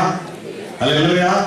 என் அன்பான சகோதரனே, என் அன்பான சகோதரிமார்களே, ஆண்டவராகிய இயேசு கிறிஸ்து எல்லாரையும் பார்த்து சொன்ன வார்த்தை, முழு உலகத்துக்கு சொல்லப்பட்ட வார்த்தை. அந்த செய்தி முழு உலகமும் சொல்லப்பட்ட செய்தி, கேட்க வேண்டிய செய்தி, கீழ்ப்படிய வேண்டிய செய்தி. எல்லோரையும் நோக்கி, ஒருவன் என் பின்னே வர விரும்பினால், ஒருத்தி என் பின்னால் வர விரும்பினால் அவனை செய்ய வேண்டிய முதல் வேலை என்ன? தன்னை வெறுக்கணும், தன் சுயத்தை வெறுக்கணும், தன் பாவத்தை வெறுக்கணும், தன் மாம்சத்தை வெறுக்கணும், தன் பெருமையை வெறுக்கணும், தன்னை வெறுக்கணும். தன்னை வெறுக்கணும், நம்மை வெறுக்கணும். நம்மை வெறுக்கிறோம். நம்ம வெறுக்க தெரிஞ்சுக்கலன்னு சொன்னா நம்ம ஊர்ல எல்லாரையும் வெறுத்து நிற்போம். இப்ப அதான் நடந்துருக்குது உலகம் முழுக்க. அடுத்தவங்களை வெறுக்கிறது தெரியுமா? மற்றவங்களை வெறுக்கிறது, அவங்களை வெறுக்கிறது, இவங்களை வெறுக்கிறது. இதுதான் குடும்பங்கள்ல நடக்குது, சமுதாயத்தில் நடக்குது, உலகத்தில் நடக்குது, அரசியல் நடக்குது, நாடுகள்ல நடக்குது. இயேசு கிறிஸ்து சொன்னது என்ன? ஒருத்தன் என் பின்னால வர முடிவு பண்ணிட்டியா அப்படின்னா நீ என்ன பண்ணணும்னு சொன்னா, உன்னை நீ வெறுக்கணும். ஏன்னா உன்னை மீட்கிறதுக்கு பிதாவுக்கு சமமா இருந்த நானு என்ன வெறுத்து உன் மாதிரி நான் மனுஷன் நானே இல்லை உன்னை மீட்கிறதுக்கு. அப்ப நீ என் பின்னால வருமுறையா மகனே மகளே, நீ என்ன முடிவு பண்ணணும்? உன்னை நீ வெறுக்கணும், உன் சுயத்தை வெறுக்கணும், உன் மாயை வெறுக்கணும், உன் அசுத்தங்களை வெறுக்கணும். தன் சிலுவையை சுமந்து அனுதினமும் என்னை பின்பற்றி வரட்டும். ஒரு ஆராதனையில ஒரு போதகர் சொன்னாராம், உங்க கழுத்தில் இருக்கிற சிலுவை சின்னங்களை உயர்த்தி காட்டுங்கள், இப்ப நாம ஜெபம் பண்ண போறோம். எல்லாரும் உடனே கழுத்துல இருக்கிற எல்லா சிலுவை சின்னங்களை உயர்த்தினா, ஒரு ஆள் என்ன பண்ணாரா, அவங்க பஞ்சாதி கையை உயர்த்தி வச்சிருந்தார். அவர் கேட்டாரு, என்னங்க சிலுவை எடுத்து காட்டு சொன்னோம், பஞ்சாதி கையை காட்டுறாரு. அவர் சொன்னார், என் பஞ்சாதி தான் எனக்கு சிலுவை. என் அன்பான சகோதரனே சகோதரிகளே, உன்னை நேசிக்காத, உனக்கு முரட்டாட்டம் பண்ணுகிற உன் பஞ்சாதி ஒருவர் உனக்கு சிலுவையா இருக்கலாம். இயேசு சொல்றாரு, அதை நீ சுமக்கணும். உன் புருஷன் உனக்கு சிலுவையா இருக்கலாம். நீ முழங்கால் போடுற மாதிரி, நீ ஜெபிக்கிற மாதிரி உன் புருஷன் ஜெபிக்காதவன் முரட்டாட்டம் உள்ளவனா இருக்கலாம். அந்த சிலுவையை நீ தூக்கி எறிஞ்சிட முடியாது. அந்த சிலுவையை நீ சுமக்கணும். உன் மகன் உனக்கு சிலுவையா இருக்கலாம், உன் மகன் உனக்கு சிலுவையா இருக்கலாம். உன் பொண்ணு வாழாம உன் வீட்டுல வந்து உட்கார்ந்து உனக்கு சிலுவையா இருக்கலாம். திருந்தாத உன் மகன் உனக்கு சிலுவையா இருக்கலாம். அந்த சிலுவையை நீ சுமக்கணும். கர்த்தராகிய இயேசு கிறிஸ்து உனக்கு எனக்கு கொடுத்திருக்கிற கட்டளை அன்பானவர்களே, ஒருவன் என் பின்னே வர விரும்பினான் அவன் தன்னைத்தானே வெறுத்து. அருமையான விசுவாசிகளை, ஆண்டவர் உன்னை எடுத்து பயன்படுத்தணுமா? நீயாக இருக்கிற வரைக்கும் உன் ஆண்டவர் பயன்படுத்த மாட்டாரு. நீ சாகணும், நான் சாகணும். ஆண்டவரே நான் சாகணும், ஆண்டவரே நான் செத்தாதான் ஆண்டவரே நீங்க எனக்குள்ள உயிர்த்தெழுந்து வர முடியும். என் சுயம் சாகணும், என் மாய சாகணும், என் பெருமை சாகணும் ஆண்டவரே, என் மாய்மாலங்கள் சாகணும் ஆண்டவரே, என் புகழ் சாகணும், நான் சாகணும், நீங்க உயிர்த்தெழும். என் அன்பான சகோதரனை சகோதரியே, கர்த்தர் உனக்குள்ளே வரணும்னா நீ நான் சாகணும். செத்தாதான் ஒருத்தர் வர முடியும். நாம சாகணும். ஆக கிறிஸ்து அவரை பின்பற்றுகிற எல்லோருக்கும் சொன்ன செய்தி, நீ சிலுவை சுமக்கணும்னு சொன்னார். நீ நேர்மையா நடந்த, யாரும் ஒண்ணு குற்றம் சொல்றாங்களா, பதில் குற்றம் சொல்லி நீ வாழ கத்துக்காத, அதை நீ ஏத்துக்கோ. அந்த சிலுவை நீ சுமக்கணும். நீ நியாயம் தான் செய்த, ஆனா 4 பேர் உன்னை அநியாயம் செஞ்சேன்னு சொல்றாங்களா, உடனே பதில் சொல்ல தெரிஞ்சுக்காத. நீ நியாயம் செய்தது தேவனுக்கு தெரியும். உன்னை 4 பேர் அநியாயம் செய்தேன்னு சொல்லி தெரியலாம். அந்த சிலுவை நீ ஏத்துக்கணும். ஆண்டவரே இந்த சிலுவை நான் ஏத்துக்கிறேன் ஆண்டவரே, நீங்க இதை அனுமதிச்சிருக்கிறீங்க, எனக்கு நீங்க அனுமதிக்கலாம் இதெல்லாம் எனக்கு வர முடியாது. நீங்க அனுமதிக்கலாம் என் வாழ்க்கையில ஒரு பிரச்சனை வர முடியாது. நீங்க அனுமதிக்கிறீங்க, நான் இந்த சிலுவை நான் ஏத்துக்கிறேன். அந்த பலனை எனக்கு கொடுங்க, எனக்கு அந்த பலனை கொடுங்க. நான் உங்களுக்கு சிலுவையான இல்ல, நீங்க ஏத்துக்கிறீங்களா? இப்ப என் வாழ்க்கையில என்னுடைய மனைவி, புருஷன், புள்ள, அண்ணன், தம்பி, மருமக, மாமனார், மருமக எனக்கு சிலுவையா இருக்கான். என் அண்ணன் தம்பி எனக்கு சிலுவையா இருக்கிறான். நான் நேசித்தவங்க எனக்கு விரோதியா மாறி இருக்கிறான். அது எனக்கு சிலுவையா, இந்த சிலுவை நான் ஏத்துக்கிறாங்க. என் அன்பான சகோதர சகோதரிகளே, கலாத்தியர் 5:24 என்ன போதிக்கிறது தெரியுமா? கிறிஸ்துவுக்குரியவர்கள். இந்த வார்த்தை எல்லாரும் சொல்லுங்க, கிறிஸ்துவுக்குரியவர்கள். உலகத்துக்குரியவங்க இல்ல, கிறிஸ்துவுக்குரியவர்கள் தங்களையும் தங்கள் மாம்ச ஆசை இச்சைகளையும் சிலுவையில் அறைந்திருக்கிறார்கள். அப்ப எதுக்கு சிலுவை சுமக்க சொன்னார் தெரியுமா? சிலுவையில நீ ஒரு விலை கொடுக்கணும். உன்னை நீ சிலுவையில விலையா கொடுக்கணும், வாழ்க்கையை கொடுக்கணும், நேரத்தை கொடுக்கணும், காலத்தை கொடுக்கணும், வாழ்க்கையை கொடுக்கணும். ஆசைகளை சிலுவையில சாகடி, உன் மாம்சத்தை சிலுவையில சாகடி, உன் பலவீனங்களை சிலுவையில சாகடி, உன்னுடைய மாம்ச ஆசை இச்சைகளை சிலுவையில சாகடி. ஜெப வாழ்க்கையில உன்னை நீ சாகடி. இது சாகட்டும். கிறிஸ்துவுக்குரியவர்கள் தங்கள் மாம்சத்தையும் அதன் ஆசை இச்சைகளையும் சிலுவையிலே அறைந்திருக்கிறார்கள். பார்த்தீங்களா? என் அன்பான சகோதரனே சகோதரிகளே, இன்னைக்கு வேதத்தை அறியாதவங்க எல்லாம் அவங்கவுங்க சைஸுக்கு சிலுவெல்லாம் செய்து கொண்டு அங்கங்க சுத்தின்னு இருக்கிறாங்க. ரோம்ல எல்லாம் புரியுதா? அவங்கவுங்க சைஸுக்கு அவங்க சிலுவை செஞ்சு சுத்தி நிற்குது. அவங்களுக்கு தெரியும் இதுல ஒரு நாளா நம்மள அடிக்க போறது இல்லடா. நான் இப்ப அடிக்க போறான், தூக்குக்கானா, ஒருத்தன் தூக்குவானா, யாருன்னா எடுத்துருவானுங்களா? இப்ப வாங்க எல்லாரும் இப்ப சிலுவையில் ஆணி வச்சு அடிக்க போறோம், கையிலையும் காலையும் சொல்லிட்டோம், அடிச்சு தூக்கிடுவானுங்களா? சிலுவை ஒருத்தரும் தூக்குது. ஸ்டைலுக்கு சிலுவை தூக்கிட்டு ஸ்டைலா தூக்கிட்டு போயிடாது. புரியுதுங்களா? இங்க இயேசு கிறிஸ்து ஸ்டைல் சிலுவை தூக்க சொல்லல, வாழ்க்கையிலே நீ அனுபவிக்கிற எதிர்காற்று என்ற சிலுவையை நீ சுமக்கிற. வாழ முடியாது போன ஒரு பையன் நீ சுமக்கணும். முடமா போச்சு ஒரு பிள்ளை நீ சுமக்கணும். புத்தி சுவாதனம்னா ஒரு பிள்ளை வந்துடுச்சு, அந்த சிலுவை நீ சுமக்கணும். ஆமா நண்பர்களே, இந்த சிலுவையை நாம் சகித்து சுமக்கும் போதுதான் நம்மகிட்ட பொறுமை உருவாகும், நம்மகிட்ட நீதி உருவாகும், நம்ம தேவனுடைய சமூகத்தை ரொம்ப அதிகமா நெருங்கிறதுக்கு அதுதான் காரணமா போயிடும். இந்த சிலுவை ஒரு நோக்கத்துக்காக நமக்கு சுமக்கும்படி ஆண்டவர் தந்திருக்கிறார். நான் சிலுவை சுமக்க ஆயத்தம் ஆண்டவரே, என்னை பலப்படுத்துங்க, நம்ம ஒப்பு கொடுக்கணும். ஆகவே கிறிஸ்துவுக்குரியவர்கள் தங்கள் மாம்சத்தை தன் ஆசை இச்சைகளை சிலுவையில சுமக்க அறைந்திருக்கிறார்கள். கலாத்தியர் 2:20 பவுல் சொன்னார், நான் சிலுவையில் அறையப்பட்டு விட்டேன். ஹல்லேலூயா. இன்னைக்கு நாளைக்கு இருக்கிறேன், சிலுவையில் நான் சாகத்துக்குன்னு சொல்ல, நான் சிலுவையில் அறையப்பட்டு விட்டேன், நான் சிலுவையில் செத்து போயிட்டேன், நான் சிலுவையில் அறையப்பட்டு விட்டேன், ஆயினும் நான் பிழைக்கிறேன். பாருங்க, பவுல் சொன்னார், நான் சிலுவையில் அறையப்பட்டுட்டேன், நான் செத்துட்டேன், ஆனாலும் நான் பிழைக்கிறேன். நான் அல்ல, என்னில் இயேசு கிறிஸ்து பிழைக்கிறார். கைகளை பலமாய் தட்டுங்கள். சிலுவையினுடைய ரகசியம். என் அன்பான சகோதரனே, சகோதரியே, உங்களில் இன்னும் அநேக பேர் உயிர்த்தெழுதலின் அனுபவத்தை வெளியே கொண்டாடாதுக்கிறீங்க. அப்போஸ்தலிக்க சுவிசேஷ சபைக்குள்ள வந்து கூட ஏன் தெரியுமா? இன்னும் உங்க சுயம்தான் வேலை செய்யுது, உங்களுடைய மாய வேலை செய்யுது, உங்களுடைய பலவீனங்கள் உங்களுக்குள்ள இன்னும் உயிரோடு இருக்குது. அது சாகணும். ஆண்டவருடைய வீட்டுக்குள்ள நீங்க வந்திருக்கிறீங்க, கழுவப்பட்டிருக்கிறீங்க, உங்களை ஆண்டவர் கிருபையா கொண்டு வந்து சேர்த்து வச்சிருக்கிறார். நீங்க தேவனுடைய பாத்திரமா மாறணும் சொன்னா நீ சாகணும். தேவனுடைய சமூகத்துல நாம சாகணும். என்னுடைய மாம்சம் சாகணும், சுயம் சாகணும், பலவீனம் சாகணும், தீமை சாகணும், மாய்மால சாகணும். நான் சாகணும் ஆண்டவரே, நான் சாகணும். நீங்க எனக்குள்ள உயிர் தெழுந்து வரணும் ஆண்டவரே. இந்த தைரியம் நமக்குள்ள இருந்து எழுப்பி வரணும். உங்களை ஒருத்தர் மேல ஒருத்தர் குற்றம் சொல்வதற்காக நீங்க இன்னும் சாகலன்னு அர்த்தம். நீங்க ஒருத்தர் பகைக்கிறதற்காக நீங்க இன்னும் சாகலன்னு அர்த்தம். உங்களால சில ரகசிய பாவங்களை விட முடியாத காரணம் என்ன? நீங்க சாகலன்னு அர்த்தம். அதுதான் உயிரா இருக்குது. உயிரா இருக்கிறது தான் வேலை செய்யுது. என் அன்பானவர்களே, சகோதர சகோதரிமார்களே, மன்னிக்காத சாபங்கள், பிரிவினைகள், வாக்குவாதங்கள், பலவிதமான அசுத்தங்கள் நமக்குள்ள திரும்பவும் திரும்ப அது உயிர் பெறுது. ஏன்? ஏன்னா நாம இன்னும் சாகல. அது இன்னும் சாகல. அதுதான் உயிரோடு இருக்குது. அதுதான் திரும்பவும் திரும்ப உயிர் தருகிறது. ஞாபகம் வச்சுக்கோங்க, ஒருவன் என் பெண்ணை வர விரும்பினால் அவன் தன்னைத்தான் வெறுத்து தன் சிலுவையை சுமந்து அனுதினமும் என்னை பின்பற்றி வர. அனுதினமும் நாம் சுமக்க வேண்டிய ஒன்று உண்டு, சிலுவை. அருமையானவர்களே, இப்போது நாம் ஒப்பு கொடுத்து ஜெபிக்க போகிறோம். ஒன்று தெரிஞ்சுக்கோங்க, அற்புதங்கள் உண்டு, ஆர்ப்பாட்டங்கள் உண்டு, அபிஷேகம் உண்டு, வல்லமை உண்டு, பரவசம் உண்டு, தரிசனங்கள் உண்டு. ஆனா இதெல்லாவற்றுக்கு மேலாக தினமும் சிலுவை சுமக்கணும். சிலுவை இல்லாத அற்புதம் பிசாசுகளால் நிறைவேற்றப்படும். அங்க சிலுவைக்கு இடம் இருக்காது. சிலுவை இல்லாத அடையாளங்கள் பேய்களால் நடக்கும்.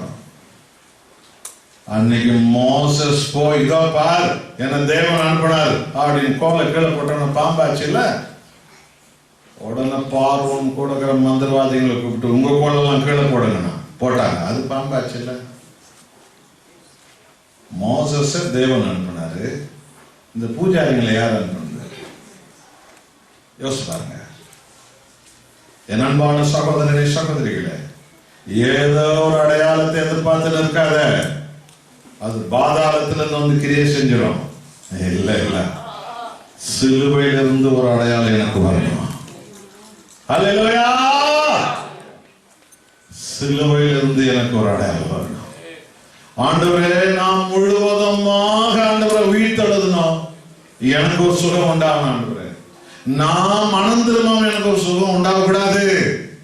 அது பேய்களால நடக்கப்படும். பூமியில நீ சுகமாயிடுவேன், பரலோகத்துக்கு போக மாட்டிய, என்ன பிரயோஜனம்? யோசித்து பாருங்க. ஆகவே அன்பான சகோதரனே, சகோதரிகளே, அனுதினமும் இந்த சிலுவையை சுமக்கணும் என்றார் கர்த்தரும் இரட்சகர் மீட்பருமான இயேசு கிறிஸ்து. உத்தமமும் உண்மையுமாய் தேவனால் தேர்ந்து கொள்ளப்பட்ட ஊழியக்காரர்கள் வாழ்க்கையில மற்றவர்கள் எல்லாம் இருக்கும், அது ரொம்ப பெரிய இடத்தை பெறாது.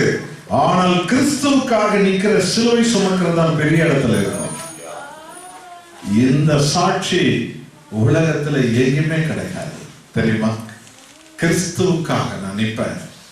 என்ன அவமானம் வரட்டும், வெட்கம் வரட்டும், எல்லாரும் என்னை எதிர்க்கட்டும், என்ன பிரச்சனை வரட்டும், என்ன அவமானங்கள் வரட்டும், நான் என் ஆண்டவருக்காக நிற்பேன் அப்படின்ற ஊழியக்காரர்கள் இன்றைக்கு இந்த பூமி மேல ஆண்டவர் நிற்க வச்சிருக்கிறார். சிலுவையை சுமக்கிறதுனாலதான். அவங்க இன்னும் கீழே விழுந்து விட அப்படி அந்த சிலுவை அவங்களை பிடிச்சு வச்சிருக்குது. ஆகவே சிலுவை சுமக்க நாம் ஆயத்தப்படணும். கடைசியாக நம்மை சிலுவை சுமக்க சொன்னது எதற்காக? வெறும் கழுத்துல ஒரு டாலர் போல சிலுவை தொங்க வச்சிருக்கு இல்ல, அல்லது சிலுவை சின்னத்தை ஏதோ ஒரு பில்டிங்ல உள்ள வாழ தொங்க வைக்கிறதுக்கு மாத்திரம் இல்லை, அல்லது சிலுவை சின்னத்தை ஒரு கட்டிடத்துக்கு மேல வெளியில வைக்கிறதுக்கு மாத்திரம் இல்லை. நீங்க எங்கெல்லாம் கட்டிடங்க மேல சர்ச்சின் மேலாம் சிலுவையை பார்த்தா உங்களுக்கு வர வேண்டிய முடிவு என்ன தெரியுமா? அந்த சிலுவையில நான் சாகணும். ஆமா, சிலுவையை நீ பார்க்கும் போதெல்லாம் உனக்கு என்ன முடிவு வரணும்? அந்த சிலுவையில நான் சாகணும். ஆகவே சிலுவை ஒரு கட்டிடத்தின் மேல மாத்திரம் வைக்கிறதுக்கு ஒரு சின்னம் அல்ல. சிலுவை ஒரு வீட்டுக்குள்ள ஒரு கட்டிடத்துக்குள்ள நடுவுல வைக்கிறதுக்கு மாத்திரம் ஒரு சின்னம் அல்ல. சிலுவை வேற நம்ம கழுத்துல ஒரு டாலர் தொங்க விடுறதுக்கு மாத்திரம் ஒரு சின்னம் அல்ல. சிலுவையை நாம ஏன் சுமக்கணும்னு ஆண்டவர் சொன்னார் என்றால், அந்த சிலுவையில நாம சாகணுங்கிறதுக்காக. அல்லேலூயா. அப்பொழுது மகிமை வெளிப்படும், ஆவியானவர் வெளிப்படுவார். நீங்க உயிர்த்தெழுந்து வருவீங்க, நீங்க உயிர்த்தெழுந்து வருவீங்க. இந்த சின்ன விஷயத்துக்கெல்லாம் அவ்வளவு கோபப்படுவாங்களா அந்த அம்மா? அவங்களா இவங்க? ஆமா அவங்க தாங்க. இந்த பொறுமை இவங்கிட்ட எங்க வந்துச்சு?